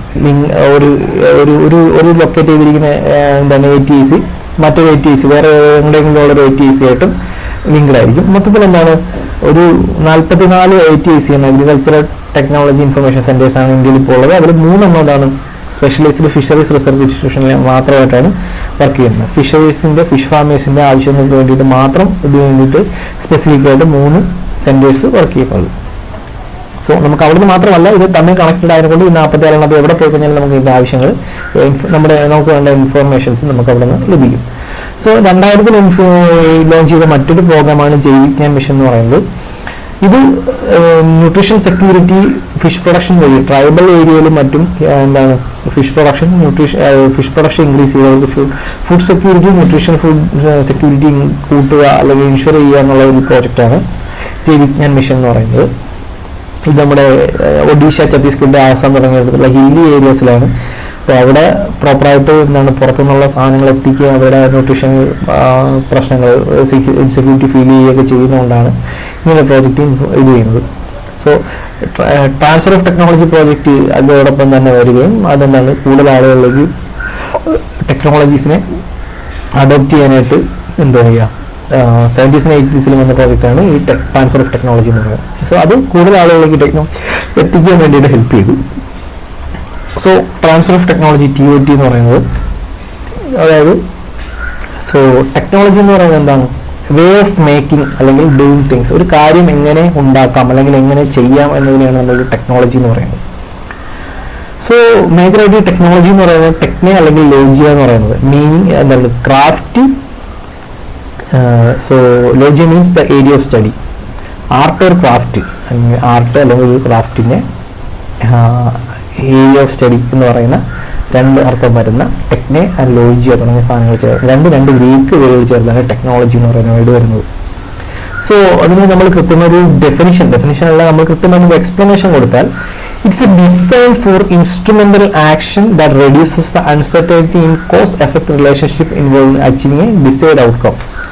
അതായത് കൃത്യമായ ഒരു ഡിസൈഡ് ആയിട്ടുള്ള ഔട്ട്കം കിട്ടുന്നതിന് വേണ്ടിയിട്ടുള്ള ഒരു എന്താണ് ഇൻസ്ട്രുമെന്റൽ ആക്ഷൻ ഡിസൈനാണ്. സോ ഇൻസ്ട്രുമെന്റൽ ആക്ഷന് വേണ്ടിയിട്ടുള്ള ഒരു ഡിസൈനാണ് നമ്മൾ ടെക്നോളജി എന്ന് പറയുന്നത്. അത് വളരെ എന്താണ് കൃത്യമായിട്ടുള്ള കോസ്റ്റ് എഫക്റ്റ് ആയിട്ടുള്ള ഒരു എന്താ പറയുക, നമ്മളതിന് ഒരു അൺസർട്ടനിറ്റി ഫീൽ ചെയ്യുകയും അതോടെ എന്താണ് ഒരു എഫക്റ്റ് വരികയും ചെയ്യുന്നതിൻ്റെ അതിന് എഫക്റ്റ് റിലീസ് ചെയ്യുന്നു, അൺസർട്ടനിറ്റിയുടെ എഫക്റ്റ് റിഡ്യൂസ് ചെയ്യുന്നതിനെയാണ് നമ്മൾ ടെക്നോളജി എന്ന് പറയുന്നത്. അപ്പോൾ ആ ഡിസൈൻ യൂസ് ചെയ്ത് കഴിഞ്ഞാൽ നമ്മൾ നോർമലായിട്ട് ചെയ്യുന്നതിനേക്കാൾ എന്താണ് അതിനകത്ത് അത്ര എഫക്റ്റ് എടുക്കാതെ തന്നെ എഫക്റ്റ് നമ്മൾ എടുക്കുന്ന ആക്ഷൻ റെഡ്യൂസ് ചെയ്തുകൊണ്ട് തന്നെ നമുക്ക് ഡിസൈഡായ ഔട്ട്കം കിട്ടുമ്പോഴാണ് അതിനൊരു നല്ല ടെക്നോളജി എന്ന് പറയുന്നത്. സോ ഒരു ടെക്നോളജിക്ക് 2 കമ്പോണൻ്റ് ഉണ്ടായിരിക്കുന്ന ഒരു ഹാർഡ്വെയർ കമ്പോണൻ്റ് കാണും, അതോടൊപ്പം ഒരു സോഫ്റ്റ്വെയർ കമ്പോണൻ്റ് കാണും. സോ നമ്മളിപ്പോൾ അതിൽ ഹാർഡ്വെയർ കമ്പോണൻ്റ് എന്ന് പറയുന്നത് എന്താണ്, ഒരു ടൂൾ ആയിരിക്കും, ഒരു ഫിസിക്കൽ ഒബ്ജക്റ്റ് അല്ലെങ്കിൽ ഒരു മെറ്റീരിയൽ ആയിരിക്കും. സോഫ്റ്റ്വെയർ ടെക്നോളജി എന്ന് പറയുന്നത് എന്താണ്, ഒരു ഇൻഫർമേഷൻ ബേസ് ആയിരിക്കും, അത് ഇതിൽ ഫിസിക്കൽ ആയിട്ടുള്ള ഒരു ഒബ്ജക്റ്റ് ആയിരിക്കത്തില്ല, അതാണ് സോഫ്റ്റ്വെയർ എന്ന് പറയുന്നത്, നമുക്കറിയാമല്ലോ അത്. സോ ഈ ടെക്നോളജി എന്ന് പറയുന്നതിൻ്റെ മേജറായിട്ടുള്ള ക്യാരക്ടറിസ്റ്റിക്സ് എന്തൊക്കെയാണെന്ന് പറയാം. ടെക്നോളജി എന്നുള്ള science or scientific know how, അതൊരു ശാസ്ത്രമാണ്. അതോടൊപ്പം അല്ലെങ്കിൽ എന്താണ് ശാസ്ത്രീയമായി എങ്ങനെ എങ്ങനെ എന്നറിയാൻ പറ്റുന്ന ഒരു നോളജിനെയാണ് നമ്മൾ മേജറായിട്ടും ടെക്നോളജി എന്ന് പറയുന്നത്. So it's an art of systematic language, systematic knowledge. ഇപ്പോൾ നമ്മളെ അറിവുകളെ ഒരു സിസ്റ്റമാറ്റിക് വേയിൽ വരുമ്പോഴത്തേക്കാണ് നമുക്ക് എന്ത് പറ്റും, ഇന്ന് പുതിയൊരു ഇന്നോവേഷൻ കിട്ടുന്നത് അല്ലെങ്കിൽ പുതിയൊരു ടെക്നോളജി ഡെവലപ്പായി വരും.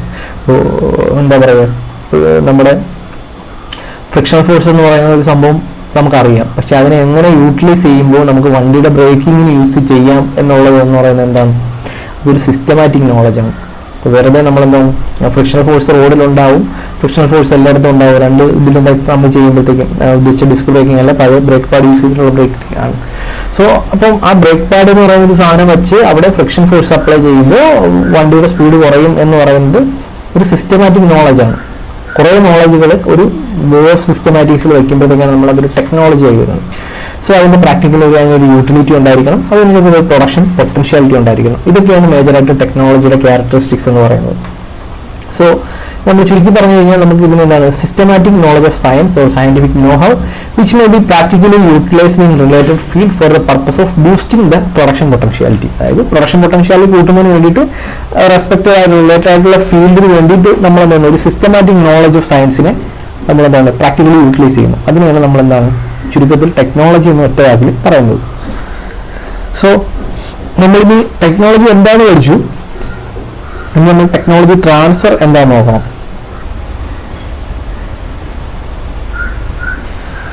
സോ നമ്മളിപ്പോൾ അടുത്തതെന്ന് പറയുന്നത് model of transfer of technology എന്ന് പറയും. അതായത് എങ്ങനെ നമ്മൾ ടെക്നോളജിയെ ട്രാൻസ്ഫർ ചെയ്യുന്നു, മറ്റുള്ളവർക്ക് ചെയ്യുന്നു എന്നുള്ളതാണ്. സോ അതിൽ ടോപ്പ് ഡൗൺ മോഡൽ എന്ന് പറയുന്ന ഒരു മോഡലാണ് ആദ്യം പറയുന്നത്. സോ ഇതെന്ന് പറയുന്നത് എന്താണ്, ഒരു കൺവെൻഷണൽ മോഡലാണ്. പണ്ട് കാലം മുതൽ ഉപയോഗിച്ചിട്ട് വരുന്ന ഒരു മെത്തഡോളജിയാണ്. അതായത് നമ്മളെന്താണ് ഫാമേഴ്സ് എന്താണ് പാസീവായിട്ട് ടെക്നോളജീസ് ലഭിക്കുന്നു, സയൻറ്റിസ്റ്റുകളുടെ ടെക്നോളജി കണ്ടുപിടിക്കുന്നു, സയൻറ്റിസ്റ്റുകൾ ഇതിന് താഴെ ശേഷം എന്താണ് ടെക്നോളജി ഇംപ്ലിമെൻ്റ് ചെയ്യാൻ പറ്റുന്ന പരുവത്തിലേക്കാക്കി താഴേക്ക് കൊടുക്കുന്നു. അവിടെ താഴെ എന്താണ് പാസീവായിട്ട് ഇത് ഫാമേഴ്സിൽ എത്തിച്ചേരുന്നു. ഫാമേഴ്സിന് എന്താണ് ഈ സയൻറ്റിസ്റ്റുകളായിട്ട് ഒരു സയൻറ്റിസ്റ്റുകൾക്ക് ഫാമേഴ്സുമായിട്ട് എന്താണ് ഒരു കോണ്ടാക്ട് ഉണ്ടായിരിക്കത്തില്ല. സോ ഇതെന്ന് പറയുന്നത് എക്സ്റ്റൻഷൻ മാത്രമായിരിക്കും ഇവിടെ എന്താണ് പ്ലേ ചെയ്യുന്നത്. എക്സ്റ്റൻഷൻ എന്താണ് മേജറായിട്ട് എന്താണ് റോൾ ചെയ്യുന്നത്, എക്സ്റ്റൻഷൻ ആക്ടിവിറ്റീസ് വഴി ഈ ടെക്നോളജീസ് താഴേക്ക് എത്തിക്കുന്നു. സോ ഇതിൽ മേജറായിട്ടുള്ള പ്രശ്നം എന്ന് വെച്ച് കഴിഞ്ഞാൽ ഈ ക്ലയന്റിന്റെ വ്യൂ, അതായത് പ്രാക്ടീസ് ചെയ്യുന്നവരുടെ വ്യൂ, അവരുടെ പ്രശ്നങ്ങൾ എന്തൊക്കെയാണെന്നുള്ളത് ഈ പ്രോജക്റ്റ് ഈ പറയുന്ന ടെക്നോളജി ഇന്നോവേറ്റ് ചെയ്തവർ അറിയുന്നില്ല. അവർക്ക് എന്താണ് ഇതിനെപ്പറ്റി യാതൊരു ഗ്രാഹ്യമില്ല. നേരെ മറിച്ച് മറ്റു കേസിൽ എന്താണ് നമ്മൾ ടു വേ പ്രോസസ് ആണ് എന്ന് പറയുന്നെങ്കിൽ കൂടി എന്താണ് ഇതിൽ ഡയറക്റ്റ് ആയിട്ട് പറയുന്നത് എന്താണ് അവർക്ക് പാസീവായിട്ട് ടെക്നോളജീസ് എക്സ്റ്റൻഷൻ വേയിൽ കൂടി കിട്ടുന്നു എന്നുള്ളത് മാത്രമാണ് അവിടെ നടക്കുന്നത്. അടുത്തതെന്ന് പറയുന്നത് ഫീഡ്ബാക്ക് മോഡൽ എന്ന് പറയും. അപ്പോൾ ഈ ഫീഡ്ബാക്ക് മോഡലിന്റെ പ്രത്യേകത എന്ന് പറയുന്നത് നമ്മൾ റിസർച്ച് വാല്യൂസ് എന്തൊക്കെയാണെന്നുള്ളത് ടാർഗറ്റ് ഗ്രൂപ്പിൽ നിന്ന് ഐഡന്റിഫൈ ചെയ്യുക, അവരുടെ പ്രശ്നത്തിനുള്ള സൊല്യൂഷൻ എന്നുള്ള രീതിയിലാണ് നമ്മളതാണ് ഈ ടെക്നോളജീസ് പുതിയതായിട്ട് ഡെവലപ്പ് ചെയ്യുന്നത്. സോ ഇതിൽ റിസർച്ച് ചെയ്യുന്നവരും ഈ എക്സ്റ്റൻഷൻ സിസ്റ്റമായിട്ട് വളരെ വലിയ കോൺടാക്റ്റിലായിരിക്കും. So research is carried out on both at research farms and farmers ഫീൽഡിലും അതുപോലെ റിസർച്ച് ഫാമിലും ഒക്കെ ആയിരിക്കും നമ്മൾ ഇതിനകത്ത് റിസർച്ച് ചെയ്യുന്നത്. അപ്പോൾ അവരുടെ പ്രശ്നങ്ങൾ എന്തൊക്കെയാണ് നമ്മൾ കണ്ടുപിടിച്ച് സോ നമ്മളെന്താണ് ഈ കണ്ടുപിടിച്ചതിനുള്ള സൊല്യൂഷൻസ് കണ്ടെത്തുക എന്നുള്ളതാണ് feedback model. So researchers include extension person and social scientist to have holistic understanding of farmers problem. So അവരെന്താണ് എക്സ്റ്റൻഷൻ പേഴ്സണലായിട്ടും സോഷ്യൽ സയന്റിസ്റ്റുകളായിട്ടും എന്താണ് റിസർച്ചേഴ്സ് താഴേക്ക് ഇറങ്ങി വരണം. സോ അവർ എന്താണ് ടോപ്പ് ഡൗൺ ആയിട്ട് നിൽക്കാതെ അവരുടെ ടോപ്പ് ടെക്നോളജി ഉണ്ടാക്കി പുറത്തേക്ക് ഇട്ടിട്ട് പിന്നെ തിരിഞ്ഞു നോക്കാത്ത അവസ്ഥയിലേക്ക് വരാതെ അവർ ഫാർമേഴ്സിന് കൂടെ നിന്ന് സപ്പോർട്ട് ചെയ്യുക എന്നുള്ള കാര്യമാണ് ഈ ഫീഡ്ബാക്ക് മെത്തഡുകൾ. അതോടൊപ്പം അവിടെ വന്ന് അവരുടെ പ്രശ്നങ്ങൾ കണ്ടെത്തുക എന്നുള്ള പരിഹാരം സൊല്യൂഷൻസ് കണ്ടെത്തുക എന്നുള്ളതാണ് ഈ ഫീഡ്ബാക്ക് മോഡൽ എന്ന് പറയുന്നത്. മൂന്നാമത് പറയുന്നത് farmer back to farmer model എന്ന് പറയുന്നത്, അതായത് ഫാമർ പാർട്ടിസിപ്പേറ്ററി മോഡൽ എന്ന് പറയുന്നതിന് ഇതെന്ന് പറയുന്നത് മറ്റ് രണ്ട് മെത്തഡോളജീസിനും ആൾട്ടർനേറ്റീവ് ആയിട്ടുള്ള പ്രോജക്റ്റ് ആണ്. സോ റിസർച്ചേഴ്സ് എന്താണ് ബിഗിൻ ചെയ്യുന്നതും എൻഡ് ചെയ്യുന്നതും ഫാമറിലാണ്. അതായത് ഫാമറിന്റെ ഒരു പ്രശ്നത്തിന് നമ്മൾ എന്താണ് പരിഹാരം കണ്ടെത്തി അവരുമായിട്ട് ഇൻകോർപ്പറേറ്റ് ചെയ്ത് അവരുടെ പ്രശ്നം സോൾവ് ചെയ്ത് കൊടുക്കുന്നതിന് നമ്മൾ ഫാമർ ടു ഫാമർ മോഡൽ എന്ന് പറയുന്നത്. സോ അടുത്തത് ഫിഷറീസ് കോ മാനേജ്മെന്റ് എന്ന് പറയുന്നത്. അപ്പോൾ ഫിഷറീസ് കോ മാനേജ്മെന്റ് എന്ന് പറയുന്നത് ഒരു എന്താ പറയുന്നത് ലോക്കൽ റിസോഴ്സ് യൂസേഴ്സും ഗവൺമെന്റും അതുപോലെ അതോടൊപ്പം സ്റ്റേക്ക് ഹോൾഡേഴ്സും എല്ലാവരുമായിട്ടുള്ള ഒരു പാർട്ണർഷിപ്പ് പ്രോഗ്രാമിനെയാണ് നമ്മൾ ഫിഷറീസ് കോ മാനേജ്മെന്റ് എന്ന് പറയുന്നത്. ഇവർക്കെല്ലാം എന്താണ് ഈക്വൽ റെസ്പോൺസിബിലിറ്റി കൊടുത്തിട്ട് സോ ഫിഷറീസിന്റെ മാനേജ്മെന്റിന്റെ ഈക്വൽ അതോറിറ്റി അല്ലെങ്കിൽ റെസ്പോൺസിബിലിറ്റി ഇവരെ എല്ലാവരെയും കൂടെ ജോയിന്റ് ആയിട്ട് ഏൽപ്പിക്കുക എന്നുള്ളതാണ് ഫിഷറീസ് കോ മാനേജ്മെന്റ് എന്നതുകൊണ്ട് ഉദ്ദേശിക്കുന്നത്. സോ മേജറായിട്ടും ഫിഷറീസിന് എന്താണ് അവർക്കാണ് പ്രൈമറി ആയിട്ട് ഇതിനകത്ത് പാർട്ടിസിപ്പേറ്റ് ചെയ്യാനുള്ള അവരാണ് ഒരു കീ ഡിസിഷൻ മേക്കേഴ്സ് എന്ന് പറയുന്നത്. സോ മാനേജ്മെന്റിന് കാരണം അവരാണ് ഇതിനകത്ത് പൊട്ടൻഷ്യൽ ആയിട്ടുള്ള എന്താണ് യൂസസ് ആദ്യമായിട്ട് തന്നെ ഫസ്റ്റ് ബെനിഫിഷ്യറീസ് എന്ന് പറയുന്നത് ഫിഷേഴ്സ് ആണ്. സോ മേജറായിട്ടും ഇത് കോ മാനേജ്മെന്റ് ഫോക്കസ് ചെയ്യുന്നത് സ്മാൾ സ്കെയിൽ ഫിഷേഴ്സ് ആണ്. സോ അവരാണ് എന്താണ് ഫിഷറി സെക്ടറിന്റെ മേജർ കോൺട്രിബ്യൂഷൻ ചെയ്യുന്നത്. അതുപോലെ ലോക്കൽ ഫുഡ് സെക്യൂരിറ്റിയുടെ മേജർ കോൺട്രിബ്യൂഷനും ഈ എന്താണ് പറയുക സ്മാൾ സ്കെയിൽ ഫിഷേഴ്സിന്റെ കയ്യിൽ നിന്നാണ് പോകുന്നത്. So, further they are weak because of poor financial condition and their technical capability. So, ഇവർ എന്താണ് ഈ പറയുന്ന സ്മാൾ സ്കെയിൽ ഫിഷേഴ്സ് എന്ന് പറയുന്ന അവരുടെ പ്രശ്നം ഒന്ന് അവരുടെ ഫിനാൻഷ്യൽ കണ്ടീഷൻസ് വളരെ പോർ ആയിരിക്കും, രണ്ട് അവരുടെ ടെക്നിക്കൽ കേപ്പബിലിറ്റീസും വളരെ കുറവായിരിക്കും. ടെക്നിക്കൽ കേപ്പബിലിറ്റീസ് കുറവായിരിക്കും എന്ന് പറഞ്ഞു കഴിഞ്ഞാൽ അവരുടെ ഫിനാൻഷ്യൽ കണ്ടീഷൻ മോശമായതുകൊണ്ട് തന്നെ അവർക്ക് എന്താണ് പുതിയ പുതിയ ടെക്നോളജീസ് ഒന്നും അഡോപ്റ്റ് ചെയ്യാനുള്ള ഫണ്ടിങ് അവരുടെ കയ്യിലുണ്ടാകത്തില്ല. സോ ഇതെല്ലാം എന്താണ് ഒരു ഗവൺമെന്റ് സപ്പോർട്ടോടുകൂടി ഒരു കോ മാനേജ്മെന്റ് വഴി അവരുടെ എന്താണ് സോഷ്യൽ ആൻഡ് എക്കണോമിക് സെക്യൂരിറ്റീസിനെ ഇൻക്രീസ് ചെയ്യുക, അവർക്ക് ആവശ്യമായ ഫിനാൻഷ്യൽ സപ്പോർട്ട് അല്ലെങ്കിൽ സോഷ്യൽ സപ്പോർട്ട് പ്രൊവൈഡ് ചെയ്യുക തുടങ്ങിയ കാര്യങ്ങളാണ് ഈ ഫിഷറീസ് കോ മാനേജ്മെന്റ് ഉദ്ദേശിക്കുന്നത്. സോ അതിന്റെ മേജർ ആയിട്ടുള്ള ഗോൾസ് ആണ് sustainable management of fisheries resources. അപ്പോൾ ഫിഷറീസ് റിസോഴ്സസിന്റെ സസ്റ്റൈനബിൾ ആയിട്ടുള്ള മാനേജ്മെന്റ് അപ്പോൾ നമുക്കുള്ള റിസോഴ്സിനെ എല്ലാം നമ്മൾ എന്താണ് ബ്ലൈൻഡായിട്ട് യൂട്ടിലൈസ് ചെയ്ത് കഴിഞ്ഞാൽ ഓവർ യൂട്ടിലൈസേഷൻ ചെയ്ത് കഴിഞ്ഞാൽ എന്ത് പറ്റും? സോ ആ സിസ്റ്റം കൊളാപ്സ് ആവും. സോ അതിന് സസ്റ്റൈനബിൾ വേയിൽ മാനേജ് ചെയ്ത് യൂസ് ചെയ്യുക എന്നുള്ളതാണ്. 2, equity, endowment and redistribution of power. So ഈ അതോറിറ്റേറ്റീവ് പവർ എന്ന് പറയുന്നത് കൃത്യമായിട്ടും ഗവൺമെന്റിലും ഇതിന്റെ സ്റ്റേക്ക് ഹോൾഡേഴ്സിലും ഫസ്റ്റ് പ്രൈമറി കൺസ്യൂമേഴ്സ് അല്ലെങ്കിൽ കൺസ്യൂമേഴ്സ് എല്ലാം അതിന് ബെനിഫിഷ്യറീസ് ആയ ഫാമേഴ്സിനും എല്ലാം എന്താണ് റീഡിസ്ട്രിബ്യൂട്ട് ചെയ്യുക എന്നുള്ളതാണ്. Better quality of the life of coastal fishing communities. അത് ഫിഷിംഗ് കമ്മ്യൂണിറ്റീസിന്റെ ഓവറോൾ ഡെവലപ്മെന്റ്, അവരുടെ ബെറ്റർ ലൈഫിന് ബെറ്റർ ക്വാളിറ്റി ഉറപ്പുവരുത്തുക എന്നുള്ളതാണ്. Major trust of management of fisheries resource through empowerment of resource users fishing communities. So fishing കമ്മ്യൂണിറ്റീസിന്റെ അല്ലെങ്കിൽ fishing resource യൂസേഴ്സിന്റെ എന്താണ്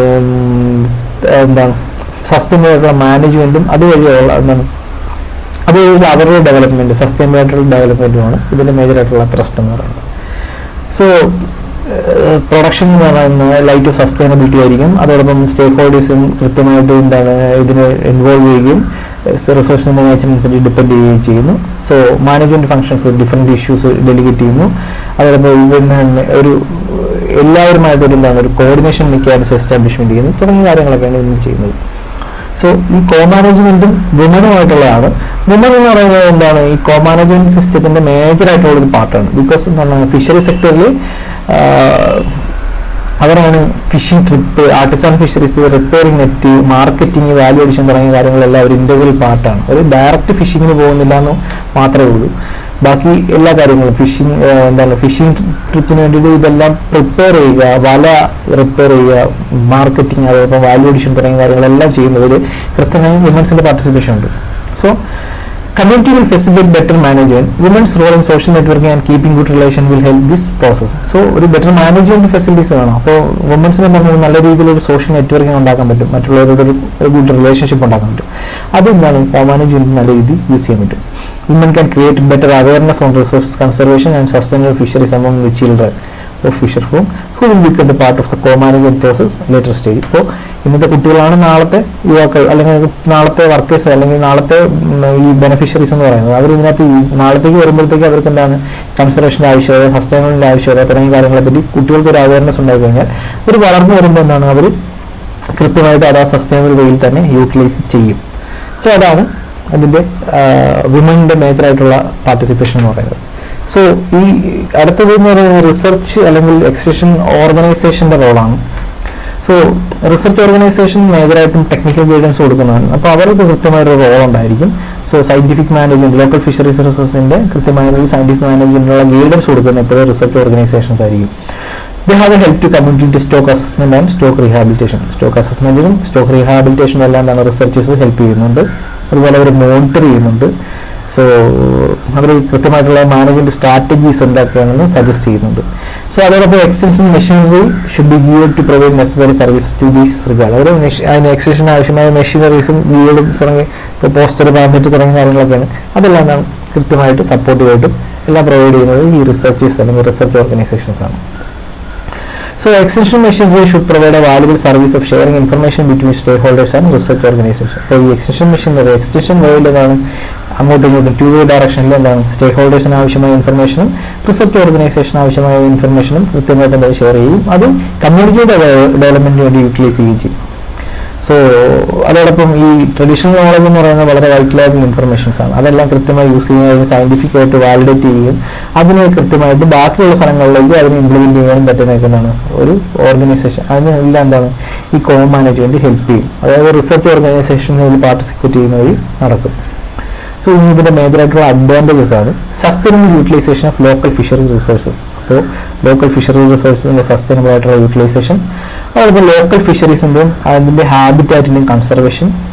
so social കോൺഫ്ലിക്റ്റുകൾ വളരെ മിനിമമായിട്ടിരിക്കുകയും ഒരു സോഷ്യൽ കോഹഷൻ മെയിൻറ്റെയിൻ ചെയ്യുകയും ചെയ്യുക. So responsibilities on complaint with rules and regulations and other management action lies with the fishing community. So can make maximum use of indigenous knowledge and expertise. Maximum indigenous നോളജിനെ maximum utilise ചെയ്യുകയും അതിനകത്ത് expertise ഉണ്ടാക്കിയെടുക്കുകയും ചെയ്യുക. അത് സയന്റിഫിക്കായിട്ട് validate ചെയ്യുക തുടങ്ങിയ കാര്യങ്ങളെല്ലാം കോ മാനേജ്മെന്റിന്റെ നല്ലൊരു ഇത് അഡ്വാൻറ്റേജ് ആണ്. ദെൻ ഓഫ് കോഴ്സ് ഇതിലെല്ലാം ബേസിക് എന്ന് പറയുന്നത് ഫിഷിംഗ് കമ്മ്യൂണിറ്റിയിൽ നിന്നാണ് ഒരു സസ്റ്റൈനബിൾ ആയിട്ടുള്ള ഇൻകം ജനറേറ്റ് ചെയ്യുക എന്നുള്ളതാണ്. സോ ഇനി ഇതിന്റെ ലിമിറ്റേഷൻസ് ആണ്. സോ യൂണിറ്റി ഉള്ള കമ്മ്യൂണിറ്റീസ് മാത്രമേ നടക്കത്തുള്ളൂ. ഇപ്പോൾ യൂണിറ്റി ഇല്ലാത്ത കമ്മ്യൂണിറ്റീസ്, ഫിഷിംഗ് കമ്മ്യൂണിറ്റീസ് തന്നെ കമ്മ്യൂണൽ ഇഷ്യൂസോ അല്ലെങ്കിൽ മറ്റ് പൊളിറ്റിക്കൽ ഇഷ്യൂസോ എല്ലാം ഉള്ള ഏരിയയിലാണെങ്കിൽ എന്ത് പറ്റും, ഇവർ രണ്ടും പല തട്ടി നിൽക്കുകയും ഇതൊരു കോമാനേജ്മെന്റ് സിസ്റ്റം, അതൊരു സിംഗിൾ സിസ്റ്റമായിട്ട് കൊണ്ടുപോകാൻ പറ്റാതിരിക്കുകയും ചെയ്യും. അതൊരു സിംഗിൾ ഒരു യൂണിറ്റിയിലാണ് നിൽക്കുന്നതെങ്കിൽ എന്ത് പറ്റും, ഇത് വളരെ സക്സസ്ഫുൾ ആയിട്ട് കൊണ്ടുപോകാൻ പറ്റും. It involves enormous money and time on the part of individuals of the community to participate. ഇപ്പോൾ ഇതിൽ എന്താണ് കോസ്റ്റ് എഫക്റ്റീവ് അല്ല, കുറച്ചുകൂടി കാശ് നല്ല രീതിയിൽ സമയം നല്ല രീതിയിൽ ഓരോ ഇൻഡിവിജ്വലിൻ്റെ എന്താണ് ചെലവഴിക്കപ്പെടും, ഇതിനകത്ത് ഇൻവോൾവ് ചെയ്യേണ്ടി വരും. Then characteristics of particular local resources may pose lots of challenges in the management of resources. ഇപ്പോൾ പുതിയ ലോക്കൽ റിസോഴ്സിൻ്റെ കാര്യങ്ങൾ, ഇപ്പം ഫിഷ് മൈഗ്രേഷൻ പാറ്റേൺ പോലെയുള്ള പ്രശ്നങ്ങളുണ്ട്. അപ്പോൾ അതെന്താണ് കൃത്യമായിട്ട് റിസോഴ്സ് മാനേജ്മെൻറ്റിന് വളരെയധികം ചാലഞ്ചസ് ആയിരിക്കും. ഇപ്പോൾ ട്യൂണ ഫിഷറിയൊക്കെ നടക്കുന്ന സ്ഥലങ്ങളാണെങ്കിൽ ആ ഫിഷിംഗ് പ്രാക്ടീസസ് നടക്കാത്ത സമയങ്ങൾ അല്ലെങ്കിൽ അതിൻ്റെ മൈഗ്രേഷൻ പാറ്റേൺസ് എന്ന് പറയുന്ന സാധനങ്ങളൊക്കെ എന്താണ് ഈ റിസോഴ്സ് മാനേജ്മെൻറ്റിന് ഒരു സമയത്ത് നമ്മൾ ചെയ്ത് വെച്ചിരിക്കുന്ന പ്ലാൻ ഇത് മൈഗ്രേഷൻ ചെയ്യുന്ന സമയത്ത് എന്താണ് നമുക്ക് അവിടെ ഇംപ്ലിമെൻറ്റ് ചെയ്യാൻ പറ്റത്തില്ല ചില പ്ലാനിങ്. അപ്പോൾ അതിൻ്റെതായ ബുദ്ധിമുട്ട് ചാലഞ്ചസ് ഉണ്ടാവും. സോ അടുത്തത് ഡിഫ്യൂഷൻ ആൻഡ് ഇറ്റ്സ് എലമെന്റ്സ് എന്ന് പറയും. അതായത് ഒരു ടെക്നോളജി എങ്ങനെ ഡിഫ്യൂസ് ചെയ്ത് കമ്മ്യൂണിറ്റിയിലേക്ക് എത്തുന്നു, അതായത് സോഷ്യൽ സിസ്റ്റത്തിൽ എങ്ങനെ ഒരു ഇന്നോവേഷൻ അല്ലെങ്കിൽ ഒരു ഇന്നോവേഷൻ എങ്ങനെ താഴേക്ക് എത്തുന്നു, താഴേക്ക് മൊത്തത്തിൽ സ്പ്രെഡ് ആവുന്നു എന്നുള്ളതാണ് ഈ പറയുന്ന ഡിഫ്യൂഷൻ ആൻഡ് ഇറ്റ്സ് എലമെന്റ്സ് എന്ന് പറയുന്നത്. So it's A special type of communication in the sense that messages concern with innovations. So social changes ആണ് ഡിഫ്യൂഷൻ എന്ന് പറയുന്നത്. കാരണം എന്താണ് ഒരു ഇന്നോവേഷൻ വരുന്നതനുസരിച്ച് ഒരു മാറ്റം ഉണ്ടാവുകയും സോഷ്യൽ മൊത്തത്തിൽ മാറ്റം ഉണ്ടാക്കുകയും അതുവഴി എന്താണ് പ്രൊഡക്ഷൻ കൂടുകയും അതുവഴി എന്താണ് അവരുടെ ലൈഫ് സ്റ്റൈൽസ് മാറുകയും ചെയ്യും. അപ്പോൾ എന്താണ് മൊത്തത്തിൽ ഒരു സോഷ്യൽ ചേഞ്ച് ആണ് ഉണ്ടാകുന്നത്. സോ ഡിഫ്യൂഷന് കുറേയേറെ എലമെന്റ്സ് ഉണ്ട്. ഇന്നോവേഷൻ അല്ലെങ്കിൽ communication channels, then time and social system, ഇങ്ങനെ 4 എലമെന്റ് ആണുള്ളത്. ഇതിൽ ആദ്യത്തെ എലമെന്റ് എന്ന് പറയുന്നത് ഇന്നോവേഷൻ, അല്ലെങ്കിൽ ഒരു പുതിയ കണ്ടെത്തൽ അല്ലെങ്കിൽ കണ്ടുപിടുത്തം എന്ന് പറയുന്നത്. ഇന്നോവേഷൻ എന്ന് പറയുന്നത് ഒരു ഐഡിയ ആയിരിക്കാം, ഒരു പ്രാക്ടീസ് ആയിരിക്കും, ഇപ്പോൾ ഒരു ഒബ്ജക്റ്റ് ആയിരിക്കും, പുതിയൊരു ടൂൾ ആയിരിക്കും. Perceived as new by individual or others in a social system. ഒരു സോഷ്യൽ സിസ്റ്റത്തിൽ പുതിയ ഒരാളോ അല്ലെങ്കിൽ കുറച്ച് പേരോ പുതിയതായിട്ട് കൊണ്ടുവരുന്ന ഒരു ഐഡിയ അല്ലെങ്കിൽ ഒരു പ്രാക്ടീസ് അല്ലെങ്കിൽ ഒരു പുതിയ ടൂൾ അല്ലെങ്കിൽ ഒബ്ജക്റ്റ്, അതിനെയാണ് നമ്മൾ ഇന്നോവേഷൻ എന്ന് പറയുന്നത്. സോ ഈ ഇന്നോവേഷനെ മറ്റുള്ളവരിലേക്ക് എത്തിക്കുന്നതിനാണ് നമ്മൾ കമ്മ്യൂണിക്കേഷൻ ചാനൽസ് എന്ന് പറയുന്നത്. സോ അത് പല രീതിയിലുണ്ട്. ഇന്റർപേഴ്സണൽ ചാനൽസ് ഉണ്ട്, അതായത് നമ്മളിപ്പോൾ അങ്ങോട്ടും ഇങ്ങോട്ടും സുഹൃത്തുക്കളുടെ ഇടയിൽ പറയുക, ലോക്കൽ ലീഡേഴ്സ് പറയുക, എക്സ്റ്റൻഷൻ പേഴ്സണൽ നമുക്ക് പറയുക, നൈബർ നമ്മൾ പറഞ്ഞറിയുക, തുടങ്ങിയ കാര്യങ്ങളൊക്കെ. 2 mass media channels. Mass media channels എന്ന് പറയുന്നത് radio, television, news paper, internet തുടങ്ങിയ കാര്യങ്ങൾ വഴി നമ്മളൊരു കാര്യം അറിയുക, പുതിയൊരു ടൂൾ വന്നിട്ടുണ്ട് അത് നമ്മൾ യൂസ് ചെയ്യുക, ഫിഷിംഗ് കുറച്ചുകൂടി ഈസി ആയിരിക്കും, അല്ലെങ്കിൽ ഫിഷിനെ ലൊക്കേറ്റ് ചെയ്യാൻ പറ്റും, തുടങ്ങിയ കാര്യങ്ങളെന്താണ് അതിന് ഉദാഹരണങ്ങളാണ്. മൂന്നാമെന്ന് പറയുന്നത് ലോക്കൽ ചാനൽസ് എന്ന് പറയുന്നത്, അതായത് social system of the receiver. ഇപ്പോൾ ഒപ്പീനിയൻ ലീഡേഴ്സിൻ്റെ റിലേറ്റീവ്സ്, നെയ്ബേഴ്സ് എന്നൊക്കെ നമുക്ക് എന്താണ് കിട്ടുക. അതായത് ഇന്റർപേഴ്സണൽ എന്ന് പറയുമ്പോൾ 2 പേർ തമ്മിൽ വരുന്നതും ലോക്കലായിട്ട് എന്ന് പറയുന്നതാണ് ഒരു ഗ്രൂപ്പ് ഓഫ് പീപ്പിൾസിന് ഒരാളിൽ നിന്ന് കിട്ടുന്നതായ information. Cosmopolitan systems, channels. So ഇത് മേജറായിട്ട് എന്താണ് സോഷ്യൽ സിസ്റ്റത്തിന് ഔട്ട്സൈഡിൽ നിന്ന് വരികയും extension workers, consulters, sales persons, technicians തുടങ്ങിയ ആൾക്കാർ പുറത്തു നിന്ന് അതിനകത്തേക്ക് എന്താണ് ഒരു പുതിയ ടെക്നോളജി അല്ലെങ്കിൽ പുതിയ ഇന്നോവേഷൻ നമുക്ക് അവർക്ക് പരിചയപ്പെടുത്തി കൊടുക്കുകയും ചെയ്യുന്നു. അതിനാണ് കോസ്മോപൊളിറ്റൻ ചാനൽസ് എന്ന് പറയുന്നത്. സോ ഇതൊരു ടൈം ഡയമെൻഷൻ ആയിട്ടുള്ള ഒരു പ്രോസസ്സാണ്. അപ്പം പല ടൈം ഡയമെൻഷൻ അതിനകത്ത് ഇൻവോൾവ് ചെയ്യുന്നുണ്ട്.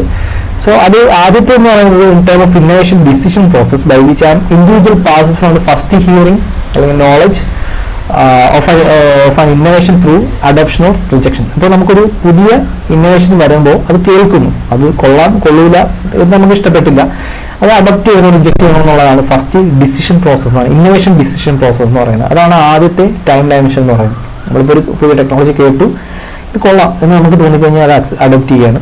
ഇത് കൊള്ളത്തില്ല, ഇത് വർക്ക് ആവില്ല എന്ന് കണ്ടു കഴിഞ്ഞാൽ നമ്മളതിനെ റിജക്ട് ചെയ്യുക. അതാണ് ഫസ്റ്റ് ടൈം ഡയമെൻഷൻ എന്ന് പറയുന്നത്. 2 ഇന്നോവേഷൻ ഡിസിഷൻ പ്രോസസ് എന്ന് പറയുന്നത്. ഇതൊരു മെന്റൽ പ്രോസസ്സാണ്.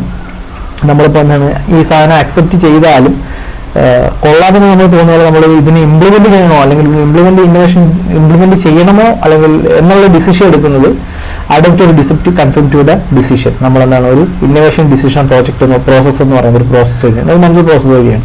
നമുക്കിപ്പോൾ അതിനകത്തുള്ള പല കാര്യങ്ങളും നമ്മൾ അതിനുശേഷം തന്നെ ആലോചിച്ചിട്ട് വേണം നമ്മളത് ഇംപ്ലിമെന്റ് ചെയ്യാൻ. So innovation as an individual, the relative lateness with which an individual adopts an innovation when compared with the members of a social system. So in the term of rate of adaptation in a social system, usually measured as the number of members of the system that adopt the innovation in a given time period. Social system അത് adopt ചെയ്തു അല്ലെങ്കിൽ അതിന്റെ adopt ചെയ്തതിന്റെ rate of adoption നമ്മൾ calculate ചെയ്യുക എന്ന് പറയുന്നത് ഒരു പർട്ടിക്കുലർ ടൈം പീരീഡിൽ ആ സൊസൈറ്റിയിലുള്ള ആ സോഷ്യൽ സിസ്റ്റത്തിലുള്ള എത്ര മെമ്പേഴ്സ് ഇതിനെ അക്സെപ്റ്റ് ചെയ്തു, അവർ തമ്മിൽ എന്താണ് പറ്റി, ഇതിനെ ഈ ടെക്നോളജി അല്ലെങ്കിൽ ഇന്നോവേഷനെ അഡോപ്റ്റ് ചെയ്തു എന്നുള്ളതിനെ വെച്ചാണ് നമ്മൾ എന്താണ് റേറ്റ് ഓഫ് അഡോപ്റ്റേഷൻ കാൽക്കുലേറ്റ് ചെയ്യുന്നത്.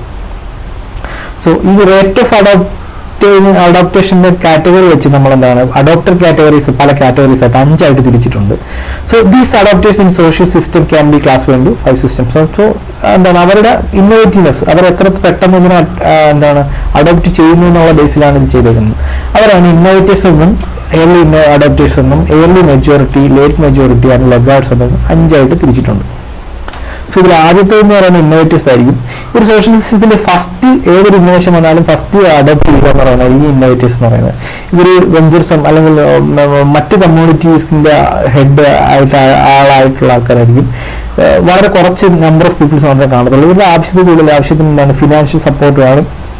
So deviating social norms and view as a deviant from the others. മറ്റുള്ളവരിൽ നിന്ന് വ്യത്യസ്തരായിരിക്കും ആഗ്രഹിക്കുന്ന സോഷ്യൽ നോംസിനെല്ലാം ഡീവിയേറ്റ് ചെയ്ത് പുതിയ പുതിയ ടെക്നോളജീസിൽ വളരെ പെട്ടെന്ന് യൂസ് ചെയ്യുക എന്ന് പറയുന്ന ഉദ്ദേശത്തിലുള്ള ആൾക്കാരായിരിക്കും ഇന്നോവേറ്റീവ്സ് എന്ന് പറയുന്നത്. മെന്റലി എപ്പോഴും അലേർട്ടായിരിക്കും, റിസ്ക് എടുക്കാൻ ഇവർ എപ്പോഴും താല്പര്യം ഉണ്ടായിരിക്കും, ഇവർ ഫിനാൻഷ്യൽ റിസോഴ്സസ് ആവശ്യത്തിലുണ്ടായിരിക്കും. സോ ഇവർ നല്ല എഡ്യൂക്കേഷൻ ഉള്ളവരായിരിക്കും. അപ്പോഴാണ് ഇവർക്ക് പുതിയ പുതിയ നോളജുകൾ വളരെ പെട്ടെന്ന് ഇവർക്ക് കിട്ടുന്നത്. അപ്പോൾ ഇവർക്ക് റിസർച്ച് ഓർഗനൈസേഷനുമായിട്ടോ റിസർച്ച് ഇൻഫർമേഷൻ സെന്റേഴ്സുമായിട്ടും റിസർച്ച് സ്റ്റേഷൻസുമായിട്ടൊക്കെ എന്താണ് ലോക്കൽ എക്സ്റ്റൻഷൻ അല്ലെങ്കിൽ ഹൈ ലെവൽ എക്സ്റ്റൻഷൻ ഫംഗ്ഷനറീസുമായിട്ടൊക്കെ വളരെ പെട്ടെന്നുള്ള കോൺടാക്റ്റുകൾ ഉണ്ടായിരിക്കും. പുതിയ പുതിയ ടെക്നോളജീസ് ഇന്നോവേഷൻസ് വന്നു കഴിഞ്ഞാൽ വളരെ പെട്ടെന്ന് തന്നെ ഇവർ അറിയുകയും ഇവരത് യൂട്ടിലൈസ് ചെയ്യുകയും ഇവർ ഇന്നോവേറ്റ് അത് പ്രാക്ടിക്കൽ യൂസ് ചെയ്യുകയും ചെയ്യും. ദെൻ രണ്ടാമത്തെ കാറ്റഗറിയാണ് ഏർലി അഡാപ്റ്റേഴ്സ് എന്ന് പറയുന്നത്. സോ ഇത് റെസ്പെക്റ്റബിൾ ആണ്, ലോക്കലൈറ്റ് ആണ്, more integral part of the community ആണ്. അപ്പോൾ ഈ ഇന്നോവേറ്റേഴ്സിനെ എന്നാണ് ബ്ലൈൻഡ് ആയിട്ട് എല്ലാവരും ഫോളോ ചെയ്യാറില്ല. അതിനുശേഷം ഇന്നോവേറ്റേഴ്സിനെ ഫോളോ ചെയ്ത് സക്സസ് ആണെങ്കിൽ വരുന്ന ഗ്രൂപ്പാണ് ഈ ഏർലി അഡാപ്റ്റേഴ്സ് എന്ന് പറയുന്നത്. So average number of members of community can comprehend their activities related to adaptation of a new innovation. So ഇവർക്ക് എന്താണ് ഒരു ലീഡർഷിപ്പ് ഒപ്പീനിയൻ ഉണ്ടായിരിക്കും. So potential adopters to look to them for advice and information on innovation. അപ്പോൾ പുതിയ adaptations ഇവരിൽ നിന്നും എന്താണ് advices അവർ പ്രതീക്ഷിക്കും. ഇവർ ചെയ്ത് നോക്കിയിട്ട് എന്തെങ്കിലും ഡ്രോബാക്കുകളോ എന്തെങ്കിലും പ്രശ്നങ്ങൾ ഫീൽ ചെയ്യുന്നുണ്ടെങ്കിൽ അതെന്താണ് ഈ ഇന്നോവേഷൻ്റെ ഈ എന്താണ് അവർ അഡോപ്റ്റേഴ്സ് പുതിയതായിട്ട് വരുന്ന അഡോപ്റ്റേഴ്സ് അവരിൽ നിന്നാണ് കൂടുതലും ഈ ഇന്നോവേഷനെ പറ്റി ഇൻഫർമേഷൻസ് അഡ്വൈസും സ്വീകരിക്കുന്നത്. They try to maintain adoption leadership to keep their prestige in community. അപ്പോൾ കമ്മ്യൂണിറ്റിയുടെ പ്രസ്റ്റീജ് കീപ്പ് ചെയ്യാൻ വേണ്ടിയിട്ടാണ് ഇവർ വളരെ പെട്ടെന്ന് എല്ലാ ടെക്നോളജീസും എന്താണ് അവർക്ക് ശ്രദ്ധിക്കും ആ ലീഡർഷിപ്പ് മെയിൻറ്റെയിൻ ചെയ്യാൻ വേണ്ടിയിട്ട്. സോ അതുകൊണ്ട് അവർ പുതിയ പുതിയ ടെക്നോളജീസ് വന്നാൽ വളരെ പെട്ടെന്ന് തന്നെ അക്സെപ്റ്റ് ആവുക, ഒരു ട്രയൽ നോക്കുകയും ചെയ്യും. സോ ഇവർ എഡ്യൂക്കേഷൻ ഉണ്ടാവുകയായിരിക്കും, ഇവർക്ക് എന്താണ് നല്ല ഇൻകം അല്ലെങ്കിൽ ഒരു കോസ്മോപൊളിറ്റൻ ആയിട്ടുള്ള ഇൻഫർമേഷൻ സോഴ്സസ് ആയിട്ടുള്ള റിലേഷൻഷിപ്പും എല്ലാം ഉണ്ടായിരിക്കും. സോ അതുകൊണ്ട് തന്നെ ഇവർക്ക് എന്താണ് ഈ ട്രയൽ നോക്കാനുള്ള അല്ലെങ്കിൽ റിസ്ക് എടുക്കാനുള്ളൊരു പൊട്ടൻഷ്യൽ ഉണ്ടായിരിക്കും. Keep a good contact with the extension functionaries. So do not test untried ideas but quickest to use tried ideas in their own situation. So ഇവർ ഇന്നോവേറ്റേഴ്സ് എന്താണ് ട്രൈ ചെയ്യാത്ത ഐഡിയാസും അൺട്രൈഡ് ആയിട്ടുള്ള ഐഡിയാസും ബ്ലൈൻഡ് ആയിട്ട് അവർ എന്താണ് try ചെയ്ത് നോക്കും. പക്ഷേ ഏത് അഡാപ്റ്റേഴ്സ് ഒരിക്കലും അൺട്രൈഡ് ആയിട്ടുള്ള ഐഡിയാസ് അവർ അക്സെപ്റ്റ് ചെയ്യത്തില്ല. അവർ ട്രൈഡ് ആയിട്ടുള്ള ഐഡിയാസ് മറ്റുള്ളവർ ട്രൈ ചെയ്ത ഐഡിയാസും പറ്റും വളരെ ക്വിക്കായിട്ട് അക്സെപ്റ്റ് ചെയ്യും, അവരുടേതായ സിറ്റുവേഷൻ അവർ ട്രയൽ ചെയ്ത് നോക്കും. സോ അടുത്തതെന്ന് പറയുന്നത് ഏർലി മെജോറിറ്റി എന്ന് പറയും. ഏർലി മെജോറിറ്റി എന്ന് പറയുന്നത് വളരെ ഡെലിബറേറ്റ് ആയിട്ടുള്ള ഇന്നോവേഷൻസ് ഈ എന്താ പറയുക ഏർലി അഡോപ്റ്റേഴ്സിന് തൊട്ട് താഴെ നിൽക്കുന്ന ആൾക്കാരാണ്. സോ ഇവർ very early nor relatively late in adoption. ഇവർ വളരെ താമസിച്ച് പോകാറില്ല, വളരെ പെട്ടെന്ന് ഏത് ടെക്നോളജി കിട്ടി കഴിഞ്ഞാൽ എടുത്ത് യൂട്ടിലൈസ് ചെയ്യാറില്ല. സോ ഇവർക്ക് ലീഡർഷിപ്പ് പൊസിഷനൊന്നും ഉണ്ടായിരിക്കത്തില്ല. ഒരു എക്സ്റ്റൻഷൻ പ്രോഗ്രാംസിലൊക്കെ പോയായിരിക്കും ഇതിനെപ്പറ്റിയൊക്കെ അറിയുന്നത്. സോ അവർക്ക് ആവറേജ് എഡ്യൂക്കേഷൻ ആയിരിക്കും ഉണ്ടാകുന്നത്. സോഷ്യൽ ഇൻകം സ്റ്റാറ്റസ് എക്സ്പീരിയൻസ് ഒക്കെ വളരെ എല്ലാം ആവറേജ് ആയിരിക്കും. കാരണം ആവറേജ് ആയിരിക്കുന്നതുകൊണ്ട് തന്നെ എന്താണ് അവർക്ക് ദൈനംദിനമായി നടന്നു പോകേണ്ട കാര്യങ്ങളെല്ലാം കൃത്യമായി നോക്കുക. ഒരു സിസ്റ്റത്തെ മെയിൻറ്റെയിൻ ചെയ്തുകൊണ്ട് പോകുക എന്നുള്ളതായിരിക്കും അവരുടെ പ്രൈം ഇമ്പോർട്ടൻറ്റ്. അതുകൊണ്ട് തന്നെ എന്താണ് അവർ പുതിയ ടെക്നോളജി വന്നാൽ ചാടിക്കയറി തങ്ങളുടെ ടെക്നോളജി ഇമ്പ്രൂവ് ചെയ്ത് അങ്ങോട്ട് കൊണ്ടുപോകത്തില്ല. പക്ഷേ എന്താണ് അത് കൊള്ളാമെന്നുണ്ടെങ്കിൽ അവർ വളരെ പെട്ടെന്ന് തന്നെ അത് അക്സെപ്റ്റ് ചെയ്ത് നമ്മുടെ സിസ്റ്റത്തിലേക്ക് കൊണ്ടുവരികയും ചെയ്യും. സോ അവരുടെ റിസോഴ്സസ് വളരെ കുറവാണ്. സോ അവർക്ക് അതുകൊണ്ട് തന്നെ പുവർ ഡിസിഷൻ എടുക്കാൻ പറ്റത്തില്ല. അവർക്ക് എന്തെങ്കിലും നോക്കി ഇത് ഓക്കെ ആണെന്ന് കണ്ടാൽ മാത്രമേ അവർക്ക് എന്ത് പറ്റും, അവർക്കിത് ആക്സെപ്റ്റ് ചെയ്യാൻ പറ്റും. Less contact with cosmopolitan resource of information. ഇത് റിസർച്ച് സെന്റേഴ്സുമായിട്ട് ഗ്ലോബലി ഉള്ളതുമായിട്ടൊക്കെ വളരെ കോൺടാക്ട് കുറവായിരിക്കും. സോ അവർ ആക്റ്റീവ് ലോക്കലൈറ്റ്സ് ആയിരിക്കും. അവരുടെ കമ്മ്യൂണിറ്റിയിൽ അവർ വളരെ ആക്റ്റീവ് ആയിട്ടുള്ള ലോക്കലൈറ്റ്സ് ആയിരിക്കും. So they are the neighbour friends from whom majority of members in the community seek information about the innovations. So ഇവരിൽ നിന്നായിരിക്കും ഇവരുടെ ഫ്രണ്ട്സും റിലേറ്റീവ്സും ഒക്കെ എന്താണ് വളരെ പെട്ടെന്ന് പുതിയ പുതിയ കാര്യങ്ങളെ പറ്റിയുള്ള ഇൻഫർമേഷനെ പറ്റിയുള്ള എന്താണ് ഇത് എക്സ്പെക്ട് ചെയ്യുന്നത്. ഇവരിൽ നിന്നായിരിക്കും അവർക്ക് നോളജ് കിട്ടുന്നത്. Late majority so skeptical, so out of new ideas but just after average member of system. ഒരു സിസ്റ്റത്തിൽ ആവറേജ് കുറേ പേര് അക്സെപ്റ്റ് ചെയ്തതിനു ശേഷം മാത്രമായിരിക്കും ഇവർ അക്സെപ്റ്റ് ചെയ്യുന്നത്. അവരൊക്കെ ട്രൈ ചെയ്ത് നോക്കട്ടെ, എന്നിട്ട് കൊള്ളാമെങ്കിൽ ഞാൻ എടുക്കാം എന്നുള്ള അപ്രോച്ച് ആയിരിക്കും. They adopt mainly because people have already adopted and reaped the benefit. അപ്പോൾ ഇതിന് മുമ്പ് ഇത് അഡോപ്റ്റ് ചെയ്തവർക്ക് ബെനിഫിറ്റ് കിട്ടി, അതുകൊണ്ട് ഞാനിത് എടുക്കാം എന്നുള്ള മൈൻഡിലായിരിക്കും ഇവർ ഇത് അഡോപ്റ്റ് ചെയ്യുന്നത്. സോ ഇവരുടെ എഡ്യൂക്കേഷൻ ലെവൽ വളരെ കുറവായിരിക്കും. അതുപോലെ എക്സ്ചേഞ്ച് പ്രോഗ്രാംസ് ഒക്കെ വളരെ കുറച്ച് പാർട്ടിസിപ്പേറ്റ് ചെയ്യാറുള്ളൂ.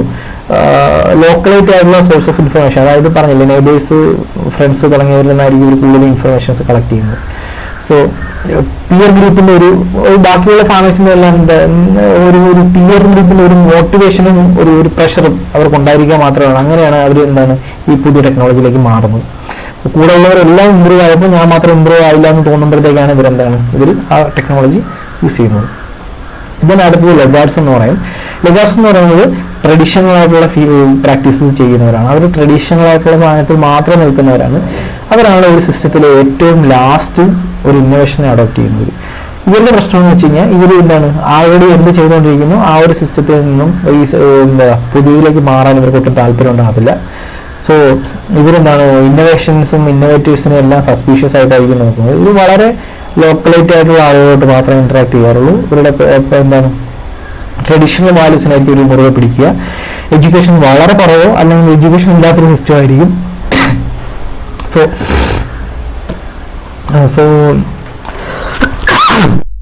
ഇവർക്ക് ഔട്ട്സൈഡ് വേൾഡുമായിട്ട് വലിയ കോൺടാക്ട് ഒന്നും ഉണ്ടായിരിക്കത്തില്ല. റിസോഴ്സ് പുവർ ആയിട്ടുള്ള പീപ്പിൾ ആയിരിക്കും.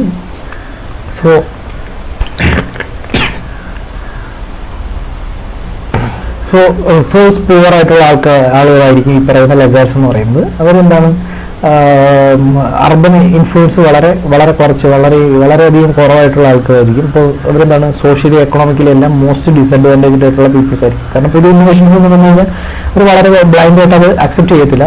അല്ല അവർ കുറച്ച് ആളുകൾ അത് അക്സെപ്റ്റ് ചെയ്താലേ അക്സെപ്റ്റ് ചെയ്യത്തില്ല.